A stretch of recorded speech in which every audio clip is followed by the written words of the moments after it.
Okay, a very good afternoon to all. Welcome to ES Digital. हम बात कर रहे हैं यहाँ पर फ्लूइड मशीनरी से रिलेटेड, ठीक है. This is a 5th lecture. जैसा कि हमने लास्ट लेक्चर्स में देखा था कि पेल्टन टरबाइन से रिलेटेड हमने लास्ट वीडियो में, लास्ट लेक्चर में हमने एज ए पीपीटी प्रेजेंटेशन हमने देखा हुआ है कि हमारे पास जो पेल्टन व्हील होता है वो किस तरह का होता है, ठीक है. तो सबसे पहले मुझे बताइए, एम आई ऑडिबल क्लियरली? जल्दी से रिप्लाई कीजिए. Am I audible?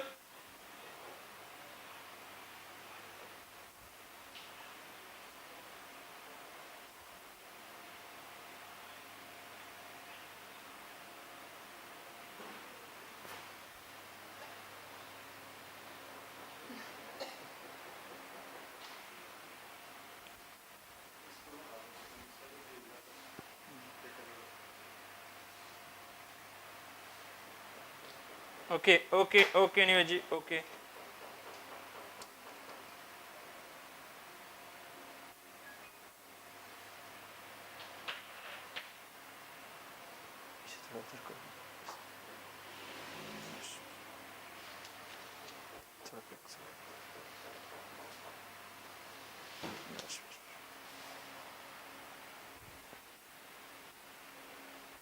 Okay, so हमने जैसे कल बात की थी, लास्ट लेक्चर में बात की थी एज ए जो हमने पीपीटी सेशन लिया था, तो उसमें हमने देखा था कि जो हमारे पास पेल्टन व्हील हुआ करती हैं वो कहीं ना कहीं एक सेम यू के साथ काम कर रही होती है. कहीं ना कहीं हमारे पास U1 एंड U2 की वेलोसिटी जो होती है वो सेम होती है.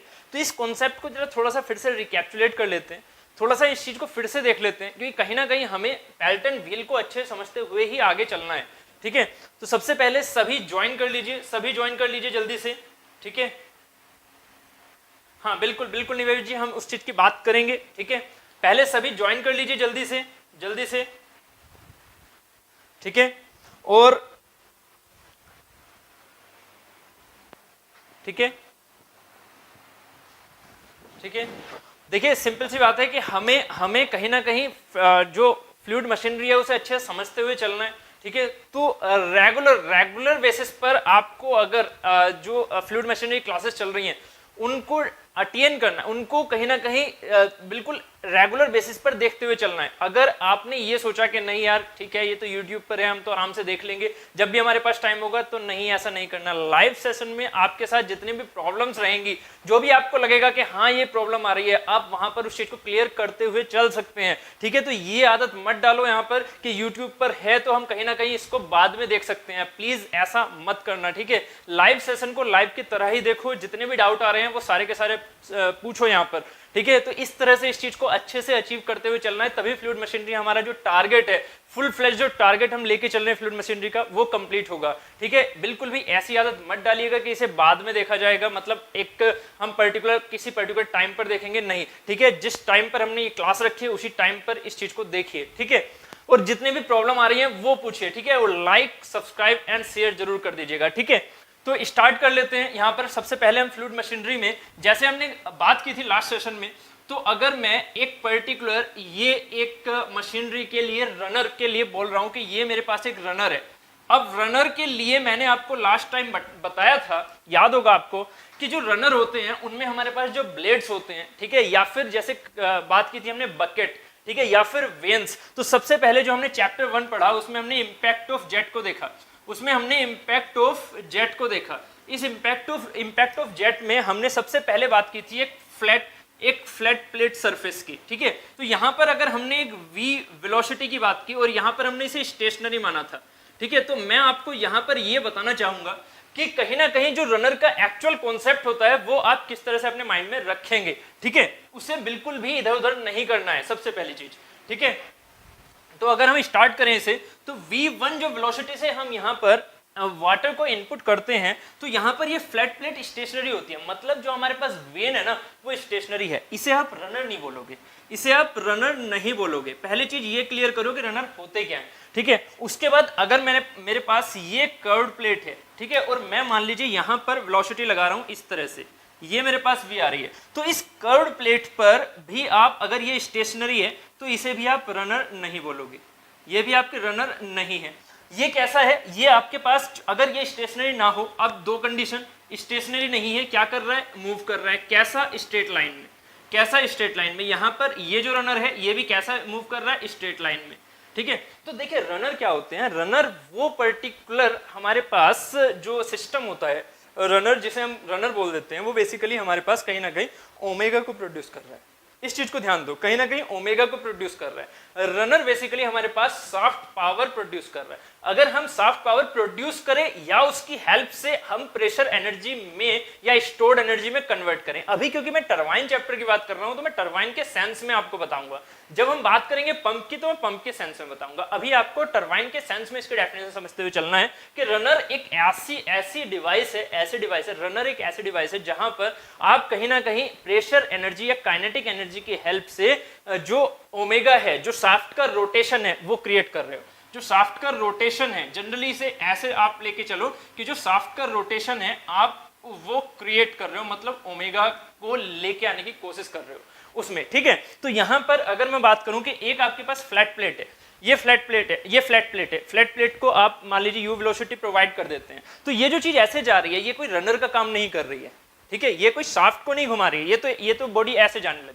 अगर एक कर्व्ड प्लेट है, कर्व्ड प्लेट को अगर आप सोचिएगा कि वाटर की हेल्प से हमने इंपल्स लगाया इस पर और ये बॉडी ऐसे जाने लग गई, ठीक है। तो अब बताइए क्या इसने रनर का काम किया, नहीं ना, ये बॉडी तो ऐसे जा रही है। तो रनर का जो काम होता है वो हमेशा इस तरह से होगा कि आपने एक सेंटर पॉइंट लिया और इस सेंटर पॉइंट के अबाउट इन वेन्स को लगाया, जैसे हमने लास्ट में बात भी की थी, ठीक है, जैसे हमने लास्ट में बात भी की थी। तो अब क्या हो रहा है कि जब यहां पर नोजल की हेल्प से वाटर को इंपिंज किया जा रहा है तो इसकी वजह से ये जो प्लेट है वो आगे जाना चाहेगी, बट क्योंकि वो प्लेट आपने इस सेंटर से कहीं ना कहीं अटैच कर रखी है, इस वजह से इसमें क्या होगा, एक मोमेंटम कैसा आएगा, एंगुलर मोमेंटम काम करेगा। अब लीनियर मोमेंटम तो है ही, साथ में एक एंगुलर मोमेंटम भी काम करेगा। तो कहीं ना कहीं यहां पर जो आपके पास रोटेशन आना शुरू हो गया, तो ये देखिएगा ये रोटेशन आ रहा है ना, बॉडी जाना तो चाह रही है आगे, किसकी वजह से, इंपैक्ट की वजह से। तो इस चीज को हम बोलते हैं रनर, ठीक है। यहां पर जो हम बात कर रहे हैं रनर का जो कॉन्सेप्ट है वो ये है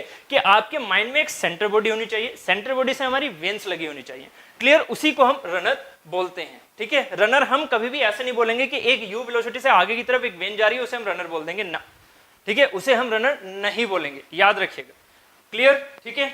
यहां तक बात क्लियर है, ठीक है। अब आगे चलते हैं, ठीक है, अब आगे चलते हैं। सबसे पहले हमने रनर की जो स्टेशनरी एंड जो हमारे पास एक्सियल मोशन हो रहा है उस एक्सियल मोशन के रेस्पेक्ट में रनर की डेफिनेशन को समझा, ठीक है। इस एक्सियल मोशन के रेस्पेक्ट में हमने रनर की डेफिनेशन को समझ लिया।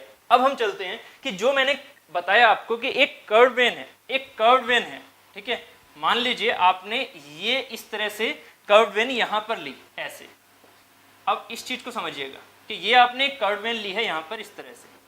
अब इस कर्व्ड वेन में आपने वेलोसिटी को एंटर किया यहां से, ये मान लीजिए आपने v1 से एंटर किया। तो अगर एक सिंपल सी बात है, इसे आप रनर कब बोलोगे, पहले अपने माइंड में ये चीजें क्लियर करो। पहले इसे आप रनर कब बोलोगे, जब आप इस कर्व्ड वेन को क्या इधर v1 वेलोसिटी से मान लीजिए आपने इंपिंजमेंट किया, यहाँ पर नोजल लगी हुई थी, v1 से आपने इंपिंजमेंट किया, यहाँ पर मान लीजिए VR2 निकल रहा है और उसके हिसाब से एक वेलोसिटी ट्राइंगल बन के आ रहा है V2 और VF2, यहाँ पर VW2 और यहाँ पर ये U2, ठीक है। तो यहाँ पर कुछ एक वेलोसिटी ट्राइंगल बन रहा है। तो यहाँ पर आपको क्या दिख रहा है कि हाँ यार कुछ ना कुछ x डायरेक्शन में इसमें कुछ ना कुछ x डायरेक्शन में फोर्स लग रहा है और साथ ही कुछ ना कुछ y डायरेक्शन में भी फोर्स लग रहा है, ठीक है। चलो y डायरेक्शन की तो अभी बात नहीं करते, अभी fx डायरेक्शन की बात कर रहे हैं। तो x डायरेक्शन में जो इस पर वेलोसिटी आ रही है तो कर्व्ड वेन जो है वो x डायरेक्शन में मूव करना शुरू कर रही है, तो आप ये बताइए क्या इसे आप रनर बोलोगे, अब क्या इसे आप रनर बोलोगे, ठीक है, क्या इसे आप रनर बोल सकते हो, जल्दी से बताइए, क्या आप इसे रनर बोल सकते हो अगर यहाँ पर ये वेन जो है वो सिर्फ और सिर्फ x डायरेक्शन में मूव करती चली जाए और आगे की तरफ चली जाए, यहाँ पर हमने नोजल सिर्फ और सिर्फ एक यहाँ पर लगाई हुई है, तो ऑब्वियस है कि जब यहाँ पर ये जो रनर है, जो ये आपके पास जो आपके पास ये ब्लेड है या वेन है, वो अगर सीधी चली जाएगी तो ये रनर का काम नहीं कर रही है, ये कोई शाफ्ट पर ओमेगा प्रोड्यूस नहीं कर रही है। सबसे पहले ये चीज क्लियर करो, ये किसी शाफ्ट पर ओमेगा प्रोड्यूस नहीं कर रही है। तो हमें इसे ओमेगा प्रोड्यूस कराना है तो हमें क्या करना होगा, जरा समझो कि अगर मैंने यहाँ पर इनलेट वेलोसिटी, अब मैं इसे रफ कर रहा हूँ, यहाँ पर ध्यान से समझिएगा, जब मैंने इस पर यहाँ पर इनलेट वेलोसिटी प्रोवाइड की, ठीक है, तो मैं क्या करूंगा, इसे एज ए रनर बनाने के लिए, जैसे कि यहां पर बात हो रही थी टेंजेंशियल, इसे हम बोलते हैं टेंजेंशियल फ्लो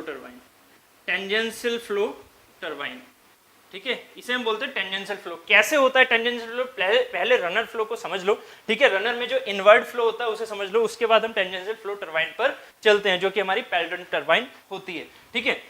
यहां पर अगर मैं आपसे कहता हूं कि एक हमारे पास ये अरेंजमेंट है, क्या अरेंजमेंट है, ऐसा, ठीक है, तो इसमें अगर मैं ये वेन लगाता हूं, मैं इस तरह से वेन लगा रहा हूं, ये वेन मैं इस तरह से प्रोवाइड कर रहा हूं, तो अगर मैं ये वेन प्रोवाइड कर रहा हूं और यहां पर मैं एक नोजल ये लगा दी, ऐसे ही मान लीजिए एक नोजल मैंने यहां लगा दी, एग्जाम्पल के तौर पर एक नोजल यहां लगा दी, ठीक है, तो यहां पर जब मैं एक नोजल ऐसे लगा रहा हूं यहां पर, जिससे कि V1 वेलोसिटी से वाटर अंदर आ रहा है, तो ये जो वाटर आ रहा है ये कहीं ना कहीं इस तरह से होते हुए निकल रहा है, ठीक है। तो यहां पर क्या हो रहा है कि एक सेंटर के अबाउट ये जो रनर ब्लेड था, यहां पर इसे रनर ब्लेड इसलिए बोलेंगे क्योंकि जब इस पर V1 वेलोसिटी लगी तो ये इस V1 की वेलोसिटी के साथ में आगे की तरफ नहीं चला गया, समझो इस चीज को।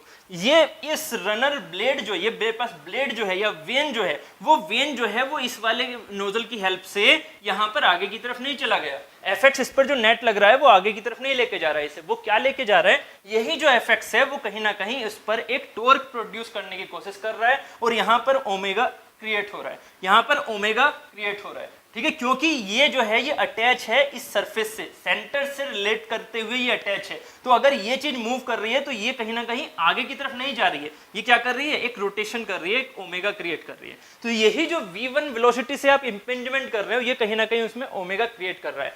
अब जरा इस चीज को समझिएगा कि यहां पर V1 की वजह से जो हमने इंपिंजमेंट किया, वहां पर प्रेशर एनर्जी का काम होता है, काइनेटिक एनर्जी का काम होता है, या दोनों का काम होता है, ये हम धीरे धीरे आगे समझेंगे, अभी आपको सिर्फ और सिर्फ ऐसे नहीं समझना कि यहां पर इंपैक्ट हुआ तो सिर्फ और सिर्फ इंपैक्ट की वजह से रोटेशन में आ गया, नहीं, यहां पर इंपैक्ट जो सेंस आ रहा है ना, है तो ये भी इंपल्स, आपको मैं आगे बताऊंगा, जिसे आप रिएक्शन टरबाइन समझते हैं उसमें इंपल्स का भी अपना एक रोल होता है। ऐसा नहीं है कि इंपल्स के बिना काम चल रहा है, इंपल्स तो वहां पर भी होता है, बट जो pressure energy and kinetic energy concept होता है उसको भी हम वहां पर देखेंगे, याद रखिएगा, ठीक है। तो यहां पर अगर हमने बात की कि V1 जो वेलोसिटी से इनलेट हुआ, तो यहां पर ये आपके पास एक इस तरह से ओमेगा रोटेशन के साथ ये रोटेट करने लगा, इसका मतलब इसे हम रनर बोल सकते हैं, इस ब्लेड को हम क्या बोलते हैं, रनर कॉम्बिनेशन बोल सकते हैं, मतलब ये रनर का ब्लेड हुआ, ठीक है। जबकि हमारे पास अगर ये सिर्फ अकेला एक वेन होता और अकेले वेन पर अगर फोर्स लगाते तो ये चीज एक्सियल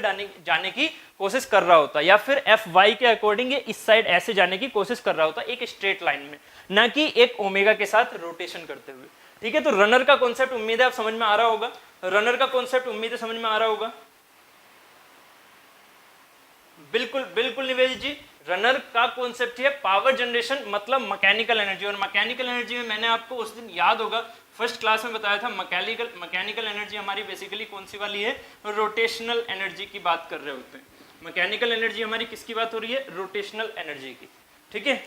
तो हमने ये चीज भी देखी थी वहां पर, ठीक है, फर्स्ट क्लास में, ठीक। तो हमें जो हमारा मेन मकसद होता है वो हमारे लिए ओमेगा को प्रोड्यूस करना होता है in the case of turbine, clear. तो अब जरा इस पर फिर से चलते हैं। तो यहाँ पर आपको समझ में आ रहा होगा कि ये जो V1 है ये किस तरह से हम इंपिंज करके और इसको रोटेट कराने की कोशिश कर रहे हैं, ठीक है। तो इसे हम बोलते हैं रेडियल फ्लो, ये होता है रेडियल फ्लो, रेडियल डायरेक्शन में, जबकि इसे बोलते हैं टेंजेंशियल फ्लो, जो कि इसके टेंजेंट डायरेक्शन में लगा हुआ है। ध्यान से समझो इसे हम बोलते हैं रेडियल फ्लो टरबाइन, इसे हम बोलते हैं रेडियल फ्लो टरबाइन। ये हमारी रिएक्शन टरबाइन होती है जनरली, ठीक है, इंपल्स रिएक्शन टरबाइन होती है जनरली, इनके बारे में भी हम फर्दर आगे बात करेंगे, बट कहीं ना कहीं रेडियल फ्लो के बारे में भी बात करनी है। रेडियल फ्लो है मतलब ऐसे जो रेडियल फ्लो जा रहा है, ठीक है। यहाँ पर जो आपके पास टेंजेंशियल फ्लो है, वो टेंजेंशियल फ्लो का मतलब होगा वाटर ऐसे इस पर टकराया, फिर यहाँ पर टेल रेस में जाके चला गया। टेल रेस की हमने बात की थी, याद होगा आपको, टेल रेस की बात की थी हमने लास्ट वीडियो में, टेल रेस की हमने बात की थी लास्ट वीडियो में कि जहां पर वाटर हमारा फाइनली फिर पूरी एनर्जी कन्वर्ट करने के बाद जहां पर फाइनली वाटर हमारा जाता है, जैसे कि रिवर का सरफेस, ठीक है, तो वहां पर हमारा टेल रेस होता है, ठीक है। Head race and tail race मैंने आपको बताया हुआ है, ठीक है।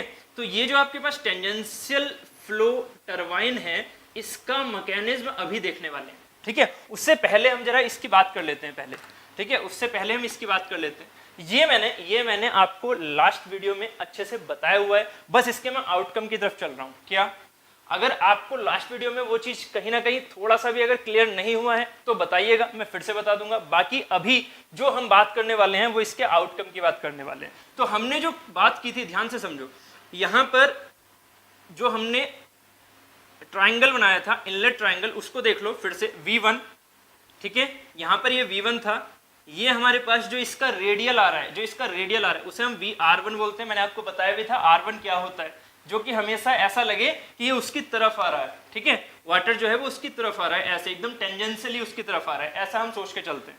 इस वाली कर्व वेन पर टेंजेंशियली आए, ये होता है VR1। ऐसे ही अगर हम यहाँ की बात करें तो इसे हम VF1 बोलते हैं। ये जो हमारे पास है वो है U1, है ना, और ये जो हमारे पास है टोटल यहाँ से यहाँ तक, उसे हम बोलते हैं VW1। यहाँ से यहाँ तक को हम बोलते हैं VW1। ये एंगल होता है अल्फा, ये एंगल होता है थीटा, ठीक है।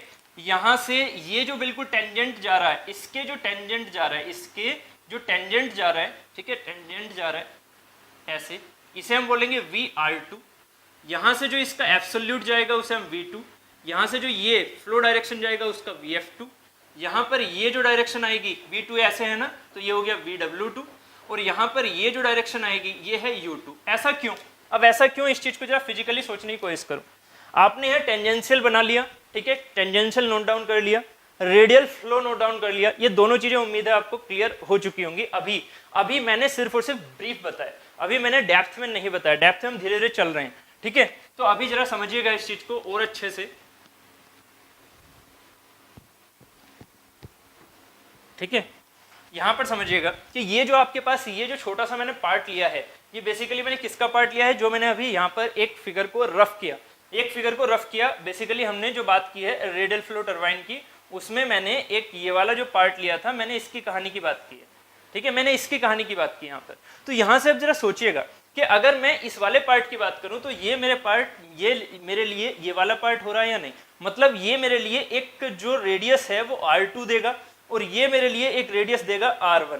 मतलब जो इसके आउटर सरफेस है वो मुझे कहीं ना कहीं यहाँ पर एक सेंटर होगा, उस सेंटर के अबाउट मुझे ये कहीं ना कहीं यहाँ पर R1 दिखा रहा है, और यहाँ से ये जो आपके पास रेडियस है वो R2 दिखा रहा है, ये R2 दिखा रहा है। क्लियर? ठीक है। अब थोड़ा और आगे चलते हैं। यहाँ पर इस R1 एंड R2 की हेल्प से हमने बात की हुई है कि जो हमारे पास टॉर्क निकल के आता है, वो क्या आता है, initial angular momentum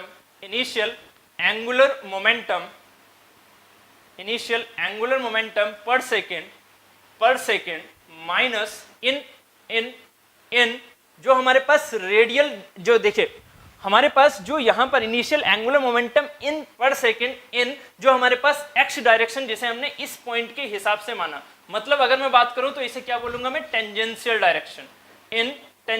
direction for the body, tangential direction. ऐसे ही अगर मैं यहां की बात करूं तो ये क्या हो जाएगा मेरा, माइनस फाइनल एंगुलर मोमेंटम, ठीक है, मोमेंटम पर सेकेंड इन टेंजेंशियल डायरेक्शन। ये मेरा देगा मुझे क्या देगा, ये टॉर्क। जैसे कि एंगुलर डायरेक्शन होती है तो एंगुलर डायरेक्शन में हमने टॉर्क की बात की थी, ये चीज मैंने आपको पहले अच्छे से और बता दी थी, ठीक है। बस उसका रिकैप्चुलेशन करना भी बहुत जरूरी है, जिससे कि आपको और अच्छे से ये चीजें क्लियर हो जाएं, ठीक है, क्योंकि हम इन रिकैप्चुलेशन में ही एक्स्ट्रा चीजें भी सीख रहे हैं अब, ठीक है। तो यहाँ पर टी की वैल्यू आ गई m डॉट, यहाँ पर VW1 क्या है मेरा, टेंजेंशियल वाला। देखिए अब यहाँ पर ध्यान से समझना, ये जो हमने डायग्राम बनाया है, ऐसा नहीं है कि ये जो डायग्राम बनाया है वो यहाँ पर वाटर पार्टिकल है, वाटर पार्टिकल यहाँ पर है, बस इनकी डायरेक्शन के बेसिस पर हमने वैल्यू की बात की है कि V1 जो है वो इस डायरेक्शन में, VR1 इस डायरेक्शन में, VF1 इस डायरेक्शन में, वैल्यू मैग्नीट्यूड में ये रख रही है, ठीक है। तो यहाँ से अगर मैं बात करूँ तो जो टेंजेंशियल डायरेक्शन में जो आपके पास कॉम्पोनेंट है टेंजेंशियल डायरेक्शन में इस पॉइंट पर जो कंपोनेंट है वो क्या है मेरा VW1, जो टेंजेंशियल डायरेक्शन में कंपोनेंट है वो VW1 है। इसका मतलब इस पॉइंट को टेंजेंशियली कौन लेके जाने की कोशिश कर रहा होगा, इसका मतलब इस पॉइंट को टेंजेंशियली कौन लेके जाने की कोशिश कर रहा होगा, VW1। तो m डॉट इनटू VW1 मतलब जो हमारे पास इनिशियल एंगुलर मोमेंटम है उस एंगुलर मोमेंटम के लिए क्या हो जाएगा कि linear momentum into moment of the momentum. आपको मैंने ये भी बताया था कि जो हमारे पास एंगुलर मोमेंटम होता है, एंगुलर मोमेंटम होता है उसको हम क्या बोल देते हैं, moment of the linear momentum, moment of the linear momentum. तो अगर मैं इस चीज को देखता हूं तो अगर मैं बात करता हूं यहां पर कि लीनियर मोमेंटम अगर हमारे पास mv है तो ये एंगुलर मोमेंटम क्या हो जाता है, एंगुलर मोमेंटम क्या हो जाता है mv इंटू आर। ठीक है, हम r से प्रोडक्ट करते हैं जो कि r होता है उसका रेडियस। तो यहां से अगर मैं बात करूं कि VW1 इंटू एम डॉट, ये है मेरा linear momentum at this point, ये है मेरा linear momentum at this point. तो ये जो वाटर पार्टिकल है वो इसको इधर की ओर लेके जाना चाहेंगे टेंजेंशियली, तो m dot into VW1 into क्या हो जाएगा R1। ये हो गया मेरा एंगुलर, जिसमें से ये वाला पार्ट क्या था मेरा लीनियर का, ये वाला पार्ट क्या है मेरा लीनियर मोमेंटम का। क्लियर, ठीक है। उसके बाद माइनस, अब ये जो माइनस है final angular momentum, final angular momentum की डायरेक्शन चेक करो, डायरेक्शन क्या है VW2 इस डायरेक्शन में जा रहा है। इसका मतलब क्या हो रहा है, VW2 कहीं ना कहीं हमें इंपल्स में जो फैक्ट है डायरेक्शन अपोजिट करके वो माइनस माइनस प्लस करने वाला है, तो ये फायदा देने वाला है आपको। ठीक है, तो यहाँ पर VW2 क्या हो जाएगा, m डॉट इंटू VW2 क्या हो गया मेरा टेंजेंशियल लीनियर मोमेंटम। कहां पर दिखेगा, यहां पर दिखेगा, चेक करो। यहां पर जो आपके पास VW2 है, जो VW2 है वो यहां पर ये वाली चीज आ रही है ना VW2, ये हो गया V2, ये हो गया VR2। ठीक है, जो हमने यहां पर देखा है ये हो गया VF2। तो यहां पर जो VW2 है, VW2 ही दिखा रहा हूं सिर्फ मैं, यहां पर ध्यान से समझना, VW2 ही दिखा रहा हूं सिर्फ मैं यहां पर, तो वो टेंजेंशियली लगेगा ना ऐसे, कितना लगेगा VW2। तो ये VW2 क्या है, निगेटिव डायरेक्शन में है, तो यहां पर क्या हो जाएगा minus of m dot VW2, ये तो हो गया लीनियर मोमेंटम, इनटू इस m डॉट की वजह से क्या हो रहा है R2 के साथ एंगुलर मोमेंटम आ रहा है ना, जो कि है अपोजिट डायरेक्शन में, तो यहां पर क्या हो जाएगा R2। क्लियर, तो यहां से आपके पास कितना आ जाएगा m dot into VW1 R1 minus minus plus m dot into VW2 R2। Clear, तो यहां से आपके पास m डॉट VW1 R1। अब आपको एक चीज और पता है, अगर मैं यहाँ की इनलेट वेलोसिटी की बात करूं, जो कि हमारे पास ये वेन की जो वेलोसिटी है कहां, इस पॉइंट की, आपको याद होगा अगर ये वेन जो है वो सीधी जा रही है तो ये u वेलोसिटी है, इस पॉइंट की u1 वेलोसिटी है, इस पॉइंट की u2 वेलोसिटी है, ये सीधी जा रही है, तो हम क्या बोलेंगे u1 बराबर है u बराबर है u2, u2 बराबर है u बराबर है u1। ठीक है, बट अगर ये रेडियली जा रही है, ऐसे जाने की कोशिश कर रही है, तो यहाँ की जो वेलोसिटी है, यहाँ की जो टेंजेंशियल वेलोसिटी है वो इस टेंजेंशियल वेलोसिटी से अलग होगी। इसका मतलब क्या होगा, अगर ये रेडियल है तो ध्यान से समझना इस चीज को, अगर ये रेडियल है तो मतलब एक सेंटर के अबाउट ये अगर ऐसे घूम रही है जैसे कि इसमें घुमा रहे हैं, ठीक है, तो ये चीजें अलग होंगी। इसका मतलब यहाँ पर आपको ये भी याद होगा कि अगर हम एक सर्कल की बात करें तो उस पर जो वेलोसिटी होती है ऐसे tangential velocity u equal to r omega होती है, आपको याद होगा आर ओमेगा। तो यहाँ से अगर मैं बात करता हूँ u equal to r omega से, ध्यान से समझिएगा, तो यहाँ पर जो वेलोसिटी है टेंजेंशियल उसकी बात क्या है u1, उसमें क्या है u1 इस पॉइंट की टेंजेंशियल वेलोसिटी है, कैसी वाली, जो यहाँ पर ये ब्लेड अपना मूव कर रही है, वाटर नहीं, ब्लेड कितना मूव कर रहा है, ब्लेड कितना मूव कर रहा है हमने उसकी बात की अब u के सेंस में। ठीक है, वाटर कितना उस पर फ्लो लीनियर मोमेंटम कितना प्रोड्यूस कर रहा है वो है VW1 की हेल्प से, वाटर कितना वहां पर लीनियर मोमेंटम प्रोड्यूस कर रहा है वो है VW1। जबकि जो उस पॉइंट का, जो उस बॉडी का, यहाँ का सॉलिड बॉडी का जो आपके पास टेंजेंशियल वेलोसिटी है वो कितनी है मेरी u1 इस पॉइंट पर, ऐसे ही यहाँ पर कितनी है u2 इस पॉइंट पर, किधर की ओर, टेंजेंशियल वेलोसिटी की बात करो सॉलिड पार्टिकल की, तो सॉलिड पार्टिकल तो आगे की तरफ जा रहा है, ध्यान दो इस पर, सॉलिड पार्टिकल आगे की तरफ जा रहा है, जब ओमेगा ऐसे जाएगी तो सॉलिड वेन ही तो है, वेन क्या है, ये सॉलिड है ना, ये वेन सॉलिड है ना, इसका मतलब ये तो जाएगी u2 से आगे की तरफ, जबकि VW2 क्या था, VW2 था आपका वाटर का पार्ट, वाटर, VW2 था वाटर, तो इसका मतलब ये जो वाटर है ये बैक साइड आ रहा था, वाटर बैक साइड आ रहा था, तो वाटर बैक साइड आते हुए मोमेंटम को क्रिएट कर रहा था, समझो इस चीज को। ठीक है,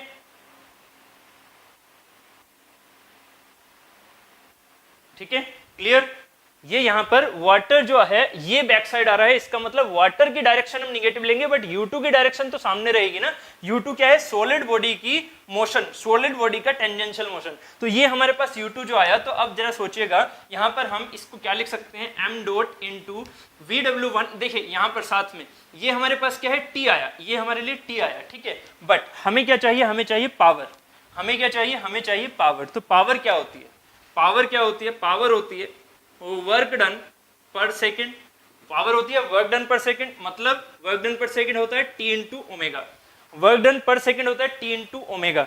जबकि यहाँ पर जो हमारे पास T था, जैसे कि हम Fx की बात करते हैं, तो Fx इंटू यू हमारे पास पावर होती है, Fx इंटू यू हमारे पास पावर होती है। इसको डेरिवेशन हमने देख रखा है, ये हमारे पास पावर होती है। पावर का मतलब वर्क डन पर सेकेंड, ठीक है। ऐसे ही अगर मैं T इंटू ओमेगा की बात करूं तो ये भी सेम है, पावर किसमें, वर्क डन पर सेकेंड की बात करें तो यहां से T इंटू ओमेगा जरा रखिएगा, m dot VW1 R1 into omega plus m dot बाहर ले लो VW2 R2 इंटू ओमेगा।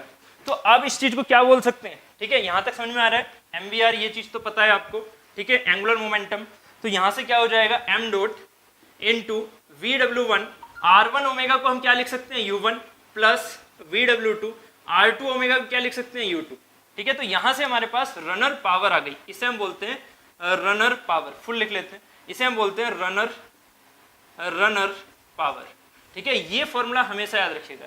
ये किसके लिए है, ये है टरबाइन के लिए, ये है टरबाइन के लिए रनर फॉर्मूला, ठीक है। VW1 U1 प्लस साइन है यहाँ पर, ये होता है टरबाइन के लिए। क्यों?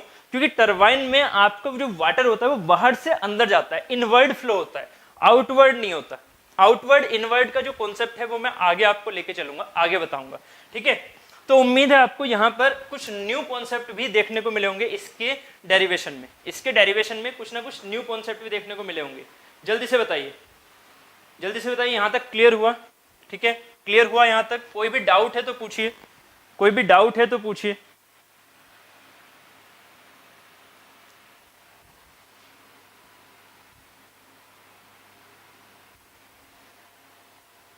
ठीक है, यहां तक हमने रनर पावर की बात कर ली, ठीक।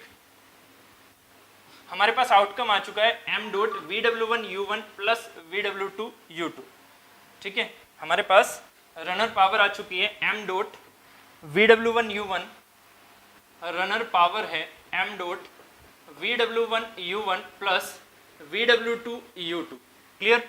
अब आगे देख लेते हैं, रनर पावर की जो वैल्यू आई है हमारे पास, उससे रिलेटेड आपको अब देखना है कि VW1 U1 and VW2 U2 की आप वैल्यू क्या ले सकते हो। तो मैंने आपको लास्ट लेक्चर में ये चीज प्रूफ कर दी थी, ठीक है। तो मैं उसके आउटकम पर चलता हूं, क्या कि हमारे पास अगर मैं इसकी बात करूं, ये हमारे पास VF1 है, ये हमारे पास VW1 है। तो यहाँ पर VW1 U1 की जो प्रोडक्ट की बात कर रहे हो, उसमें अगर मैं देखता हूं कि इस ट्राइंगल में, तो यहाँ पर अगर मैं VW1 को देखता हूं तो ये VW1 क्या है, VW1 है U1 प्लस दिस, ठीक है। तो अगर मैं इसे x लिख लेता हूं तो VW1 क्या हो गया मेरे पास, U1 प्लस x।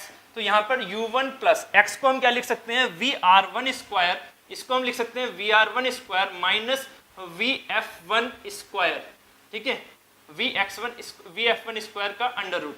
तो ये हो गया हमारे पास VW1। अब VW1 minus U1 equal to VR1 square minus VF1 square. यहां से देखेगा VW1 U1 equal to VR1 square minus VF1 square जो है वो क्या लिखा जा सकता है, VR1 स्क्वायर माइनस दिस, ऐसे हमने लिखा अभी।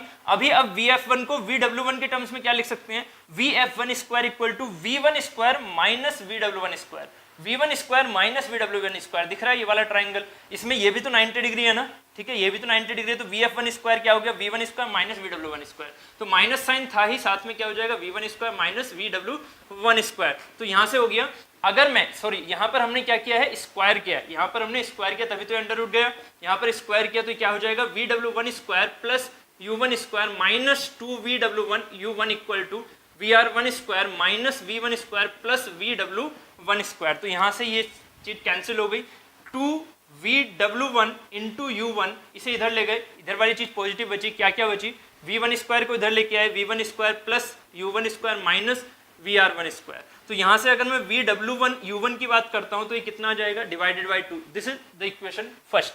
ठीक है। ऐसे ही अगर मैं एग्जिट के लिए देखूं, यहाँ पर क्या है, ये इनलेट ट्राइंगल पर, ये स्टडी हुई हमारी इनलेट ट्राइंगल पर। अब मैं बात करता हूँ एग्जिट ट्राइंगल पर। तो एग्जिट ट्राइंगल के लिए हमारी स्टडी क्या हो जाएगी, यहाँ पर अगर मैं बात करता हूँ तो ये VR2 का ये एंगल अगर फाई है तो VR2 का cos phi, VR2 cos phi बराबर किसके है, बराबर है U2 प्लस VW2 के, बराबर है U2 प्लस VW2 के। तो यहाँ से एक काम करो, VR2 cos phi U2 plus VW2 को इधर लिख लिया, बराबर VR2 कोस फाई। इस VR2 कोस फाई को हम क्या लिख सकते हैं, VR2 का कोस फाई जो है वो हमारे पास ये चीज बन के आ रहा है, तो ये चीज की वैल्यू जो है VR2 कोस फाई की वैल्यू हम क्या लिख सकते हैं, VR2 square minus VF2 square, क्योंकि ये वाली चीज क्या है 90 डिग्री, ये क्या है 90 डिग्री, तो VR2 square minus VF2 square लिख सकते हैं। ये हो गया VR2 square minus VF2 square का अंडर रूट। क्लियर, पाइथागोरस से। तो यहाँ से हो गया, इसका स्क्वायर करेंगे तो U2 square plus VW2 square plus 2U2 VW2 equal to VR2 square minus VF2 square. यहाँ से अगर मैं देखता हूँ तो VF2 स्क्वायर को हम क्या लिख सकते हैं, VF2 स्क्वायर को हम लिख सकते हैं V2 square minus VW2 square, V2 square minus VW2 square. तो मैं इसे यहीं पर लिख रहा हूँ VR2 स्क्वायर माइनस में V2 square minus VW2 square. Clear, तो यहाँ से हमारे पास आ जाएगा U2 square plus VW2 square plus 2U2 into VW2 बराबर VR2 square minus V2 square plus VW2 square. तो यहाँ से VW2 स्क्वायर से VW2 स्क्वायर कैंसिल, क्या बचेगा U2 इंटू VW2, क्या बच रहा है आपके पास U2 स्क्वायर, V2 स्क्वायर को इधर लेके आओ, ठीक है, U2 VW2 क्या हो जाएगा, V2 स्क्वायर को इधर लेके आए तो V2 स्क्वायर प्लस में U2 स्क्वायर माइनस में VR2 square. Clear, divided by क्या हो गया 2। ठीक है, यहां पर ये चीज आ गई। अब जरा देखिएगा, ठीक है, चलिए अब इसके बाद VR2 स्क्वायर माइनस में V2 स्क्वायर प्लस में VW2 स्क्वायर। ठीक है, तो यहां से अगर एक चीज देखते हैं कि U1 एंड U2, ठीक है, एक सेकेंड,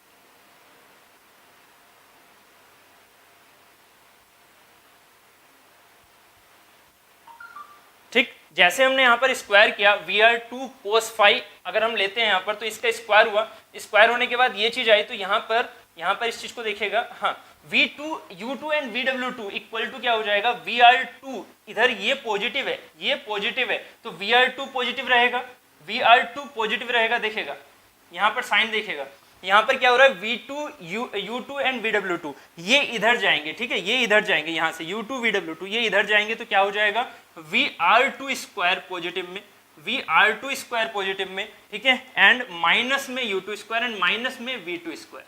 क्लियर, डिवाइडेड बाई 2। तो ये इक्वेशन आ गई हमारे पास 2।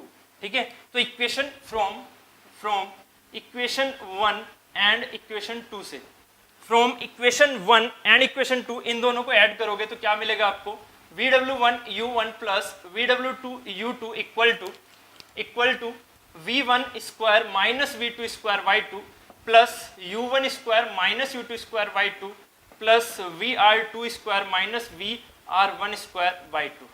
ये हमारे पास इक्वेशन निकल के आती है, ये हमारे पास इक्वेशन निकल के आती है। क्लियर,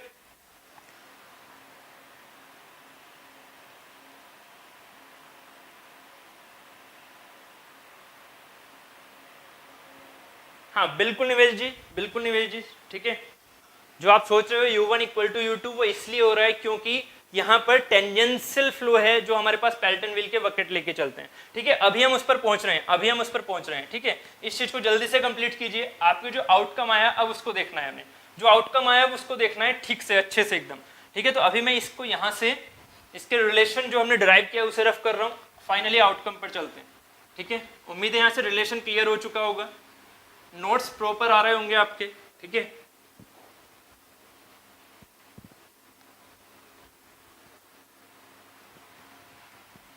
देखिए हमारे पास जो आउटकम आया VW1 plus VW1 U1 plus VW1 U1 plus VW2 U2 equal to आया है V1 square minus V2 square divided by 2 plus U1 square minus U2 square divided by 2 plus VR2 square minus VR1 square by 2। ये बहुत ही important relation है, बहुत ही important relation है। कैसे इस चीज को जरा ध्यान से समझिएगा कि अगर मैं आपसे कहता हूं कि यहां पर अगर मैं रनर पावर पर यूनिट वेट के हिसाब से बात करता हूं, रनर पावर पर यूनिट वेट के हिसाब से बात करता हूं, ठीक है, तो रनर पावर जो हमने अभी निकाली थी, रनर पावर अगर मैं पर यूनिट वेट पर सेकंड के बाद बात करता हूं तो ये चीज क्या निकल के आएगी, एम डॉट के साथ में था, ये चीज एम डॉट के साथ में थी, तो एम डॉट जी से मैं डिवाइड कर दूंगा।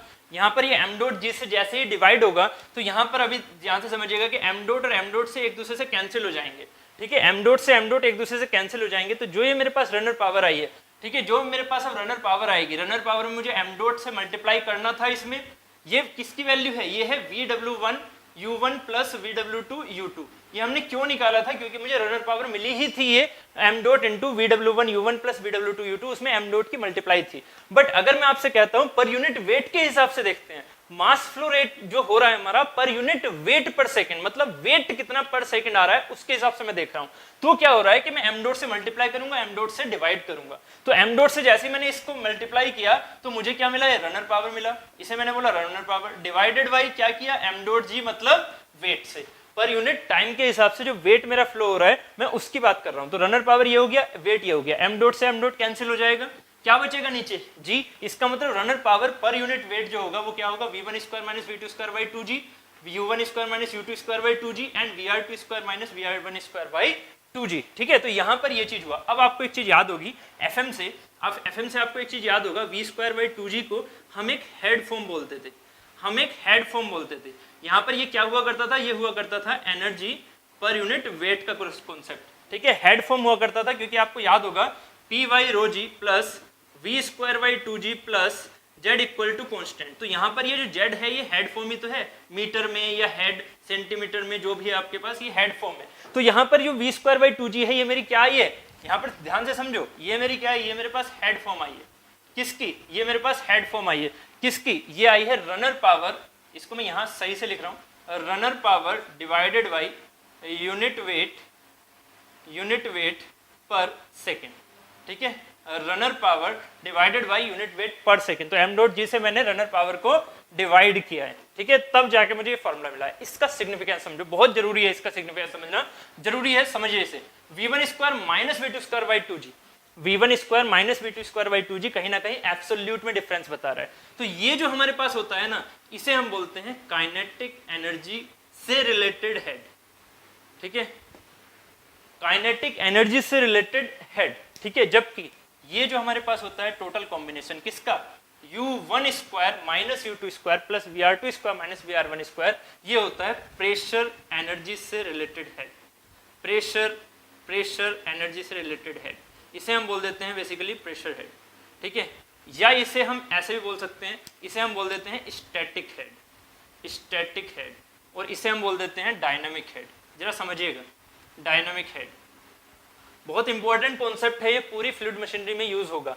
अभी हम सिर्फ और सिर्फ टरबाइन के कॉन्सेप्ट से बात कर रहे हैं, तो टरबाइन के कॉन्सेप्ट में देखिएगा, अगर मैं यहाँ रेडियल फ्लो की बात कर रहा हूँ, अगर मैं यहाँ रेडियल फ्लो की बात करूँ, रेडियल का मतलब क्या है, प्लेन, एक प्लेन में वाटर ऐसे आ रहा है, एक प्लेन में वाटर इस साइड से रेडियल डायरेक्शन में आ रहा है, ठीक है, टेंजेंशियल नहीं जा रहा, रेडियल उसके सेंटर की तरफ आ रहा है। तो अगर मैं रेडियल फ्लो की बात कर रहा हूं, तब भी ये चीज वैलिड है, ठीक है, और इंपल्स की बात कर रहा हूं तब भी ये चीज वैलिड है, मतलब टेंजेंशियल की बात कर रहा हूं तब भी ये वैलिड है। उस टेंजेंशियल में क्या होगा, वही आपकी पेल्टन व्हील को कैटेगराइज करता है। जो हम सोचते हैं ना यहाँ पर कि यार पेल्टन व्हील जो होती है उसमें u1 बराबर u2 क्यों आ जाता है, वही चीज यहाँ पर कैटेगराइज होगी अब, ठीक है।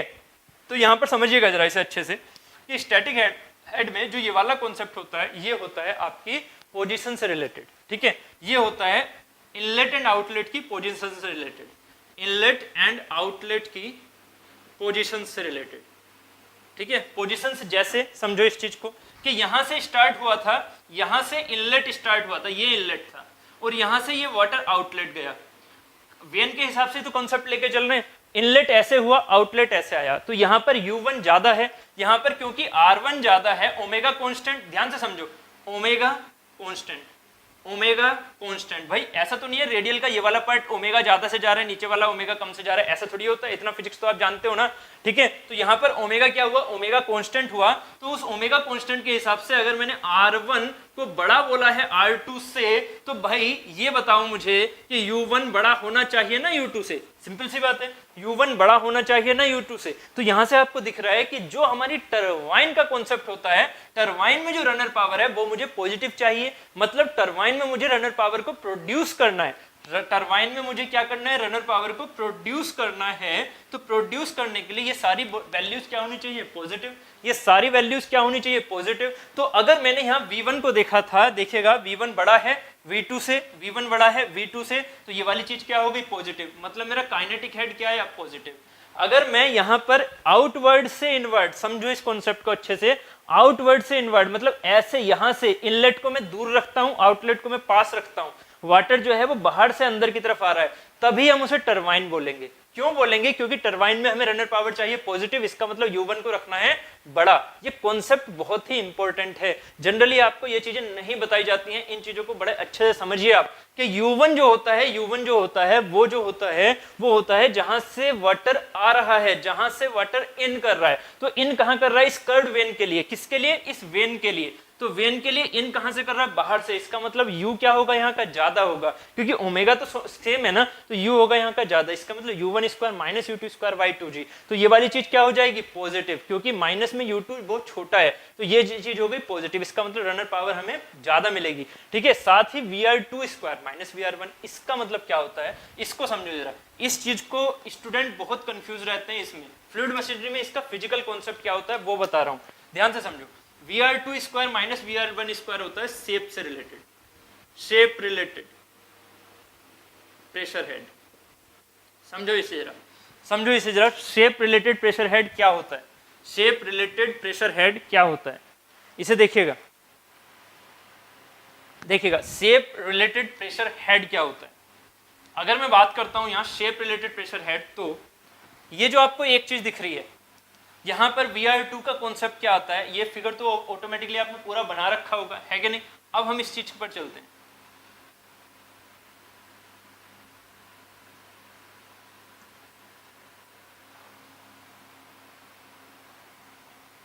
ठीक है, जो हमारे पास टरबाइन्स होती हैं, उन टरबाइन में हम ये वाला गैप ज्यादा रखते हैं, आउटर गैप ज्यादा रखते हैं, इनर गैप कम रखते हैं। ध्यान से समझना, आउटर गैप ज्यादा रखते हैं, इनर गैप कम रखते हैं। तो होगा क्या, ये एक तरह से क्या काम कर रहा है, इसको फिजिकली सोचो। आउटर गैप ज्यादा रखा, इनर गैप कम रखा, तो ये शेप कैसी दिख रही है आपको, ये शेप कैसी दिख रही है, मैं यहाँ पर बना दूं इस शेप को, ये शेप आपको ऐसी दिख रही है कुछ। ठीक है, दिख रहा है ना, इधर का एरिया ज्यादा, इधर का एरिया कम। यहाँ पर सोचो जरा, अगर इसका A1 एरिया ज्यादा है किससे, A2 से, तो यहाँ पर मैं क्या करके चल रहा हूँ कि यहाँ का अगर एरिया ज्यादा है तो ऑब्वियस है यहाँ की वेलोसिटी क्या होगी, यहाँ की जो वेलोसिटी है, वेलोसिटी क्या होगी, कम होगी। VR1 क्या होगी, कम होगी VR2 से। समझो जरा, VR1 क्या होगी VR2 से। तो जो आप एब्सोल्यूट समझते हो ना जनरली कि यहाँ पर जो वेलोसिटी जाती है V1 जाती है, एब्सोल्यूट वेलोसिटी थी ये वाली, VR1 है जो टेंजेंशियल जा रही है, VR1 है जो टेंजेंशियल जा रही है, और यहां से VR2 निकल रही है, एक तरह से टेंजेंशियल वाली। ऐसा नहीं है कि यहाँ पर निकलेगी तो एब्सोल्यूट ऑब्वियस है, बट हम जो कैलकुलेशन कर रहे हैं VR2 square minus VR1 square की, वो शेप के अकॉर्डिंग आती है। तो VR2 यहाँ पर जो आपसे इस तरह से दिख रही है टेंजेंशियल जाती हुई, अगर आप यहाँ से डायरेक्शन दिखाओगे तो VR2 ऐसे तो दिखाओगे, तो जो टेंजेंशियल VR2 जा रही है वो यहाँ पर क्या हो जाएगी, VR1 is less than VR2। क्यों, क्योंकि यहाँ का एरिया है कम, तो VR2 क्या होगी, ज्यादा। यहाँ का एरिया है कम, फ्लो एरिया क्या है, कम है। शेप रिलेटेड मतलब फ्लो एरिया से रिलेटेड, फ्लो एरिया यहाँ पर कम है, यहाँ का फ्लो एरिया ज्यादा है, यहाँ का फ्लो एरिया ज्यादा है, तो यहाँ पर VR2 की वैल्यू हो गई ज्यादा, और यहाँ पर VR2 की वैल्यू हो गई कम VR1 की। तो VR1 is less than VR2, तो हमें VR2 ज्यादा मिलेगा, VR2 ज्यादा मिलेगा तभी तो ये वाली चीज क्या होगी, पॉजिटिव। अगर VR2 ज्यादा मिलेगा तभी तो ये चीज क्या होगी, पॉजिटिव, तभी तो ये चीज पॉजिटिव होगी। इसका मतलब टरबाइन में हमें गैप कैसे लेके चलना होता है, इन कर्व्ड ब्लेड्स के बीच में गैप कैसा लेके चलना होता है, ऐसा। समझ रहे हो, गैप कैसा लेके चलना होता है, ऐसा। मतलब यहाँ पर कम और जो ये वाला गैप है वो ज्यादा, यहाँ पर कम और ये गैप जो है वो ज्यादा। इनलेट गैप ज्यादा, आउटलेट गैप कम, इनलेट गैप ज्यादा, आउटलेट गैप कम। ठीक है, तो यहाँ से हमेशा टरबाइन में ऐसे इनलेट होता है। ठीक है, ये हो गया मेरा रनर, जो इनवर्ड फ्लो रनर का कॉन्सेप्ट, इनवर्ड फ्लो रनर का कॉन्सेप्ट। उम्मीद है यहां से अब ये चीज समझ में आ चुकी होगी आपको। ये कॉन्सेप्ट जनरली आपको नहीं बताया जाता है, इस चीज को याद रखिएगा। ये कॉन्सेप्ट बहुत ज्यादा इंपॉर्टेंट है, जो कि pressure energy and kinetic energy को बताता है। तो ये जो दो पार्ट हैं उसमें आपको दिखता तो यही है कि ये भी काइनेटिक होगी, ये भी काइनेटिक होगी, ये भी काइनेटिक, ये भी काइनेटिक, बट इसकी ब्यूटी को समझो। यहां पर क्या हुआ, U1 and U2 position basis पर प्रेशर की चेंजमेंट को दिखा रहे हैं, पोजीशन बेसिस पर प्रेशर की चेंजमेंट को दिखा रहे हैं, जबकि ये फ्लो एरिया के बेसिस पर दिखा रहा है। फिजिकली थोड़ा सा और समझ लो इस चीज को कि यहाँ पर जितनी काइनेटिक एनर्जी इसके पास थी, सॉरी प्रेशर एनर्जी जितनी इसके पास थी, उससे क्या हो रहा है कि यहाँ पर क्योंकि VR2 को ज्यादा कर रहा है, तो जो प्रेशर एनर्जी इसके पास और एक्स्ट्रा थी, उस प्रेशर एनर्जी को ये कम करता हुआ सारी की सारी में किस में कन्वर्ट कर दिया, काइनेटिक में। तो हम यूज करते हैं प्रेशर एनर्जी एज ए, जो हमारे पास हाई ग्रेड एनर्जी होती है, प्रेशर एनर्जी होती है, तो प्रेशर एनर्जी का फुल यूज कर रहे हैं हम through out this flow area. Through out this flow area हम प्रेशर एनर्जी का फुल यूज करना चाह रहे हैं, इसीलिए हम यहाँ पर VR2 को बढ़ाने की कोशिश करते हैं टरबाइन के केस में, जबकि कंप्रेसर के केस में ये बिल्कुल उलट करना होता है। क्यों? क्योंकि आपको यहाँ पर चाहिए माइनस टर्म ज्यादा, यहाँ पर चाहिए माइनस टर्म ज्यादा, तो इसका मतलब कंप्रेसर में हमें प्रेशर एनर्जी को बढ़ाना होता है, रनर पावर को देके प्रेशर एनर्जी को बढ़ाना होता है। इस वजह से हम यहाँ पर माइनस को डोमिनेट करवाना चाहेंगे, तो वो बात करेंगे हम पंप में, क्लियर? ठीक है, उम्मीद है यहां तक कि समझ में आ रहा होगा। ठीक है, जल्दी से बताइए क्लियर हुआ? ठीक है, जल्दी से ये कॉन्सेप्ट बताइए क्लियर हुआ यहां से? ठीक है, तो रनर पावर जो रनर पावर है वो अभी रेडियल फ्लो के हिसाब से हमने देखी, और रेडियल फ्लो के हिसाब से हमने तीनों का एडसम देखा। ठीक है, तीनों का एडसम देखा। अब आगे चलते हैं।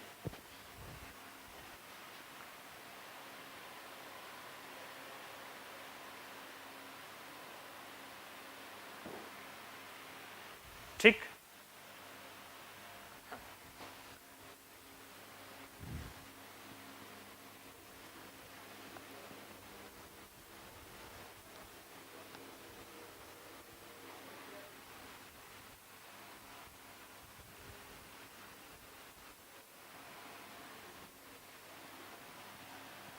ठीक, अब थोड़ा सा पैल्टन टरबाइन, पैल्टन व्हील को समझ लेते हैं।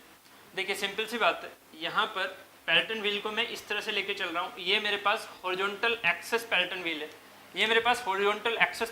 है, ठीक है, तो उसमें यहाँ पर कुछ बकेट्स ऐसे लगे हुए हैं। ठीक है, बकेट्स को मैंने आपको 3D में बताया हुआ है PPT प्रेजेंटेशन में अच्छे से कि बकेट्स का क्या शेप होता है।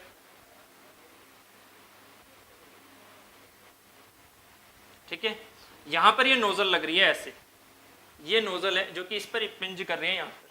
ठीक है, अब जरा सोचिएगा कि यहाँ जो ये बकेट है, बकेट को अगर मैं थोड़ा सा और आपको बताऊं तो ये बकेट कुछ इस तरह का था, आपको याद होगा ये बकेट कुछ इस तरह का था। ठीक है, यहाँ पर ये था स्प्लिटर। ठीक है, तो यहाँ से ये जो स्प्लिटर जो हमने यहाँ पर बना रखा था ऐसे, ठीक है, वो यहाँ पर कुछ इस तरह की शेप दे के आ रहा था, आपको याद होगा, उम्मीद है ये चीज़। मैं बिल्कुल मिड प्लेन से लेके चल रहा हूँ, तो मिड प्लेन में ऐसे था, ऐसे ही बैक साइड में मिड प्लेन में ऐसे था। ये मेरे पास स्प्लिटर था, ये हमारे पास बकेट था। ठीक है, आपने 3D में देखा है, नहीं देखा है तो वीडियो जो लास्ट वीडियो है उस चीज को उसको फिर से देखिएगा, आपको समझ में आ जाएगा कि बकेट किस शेप का होता है। अब जरा समझिएगा कि यहाँ पर मैं कह रहा हूँ इसे टेंजेंशियल फ्लो टरबाइन है। इसे मैं टेंजेंशियल फ्लो इसलिए कह रहा हूँ क्योंकि कहीं ना कहीं इस शेप को थोड़ा सा और लेंदी बना लेते हैं।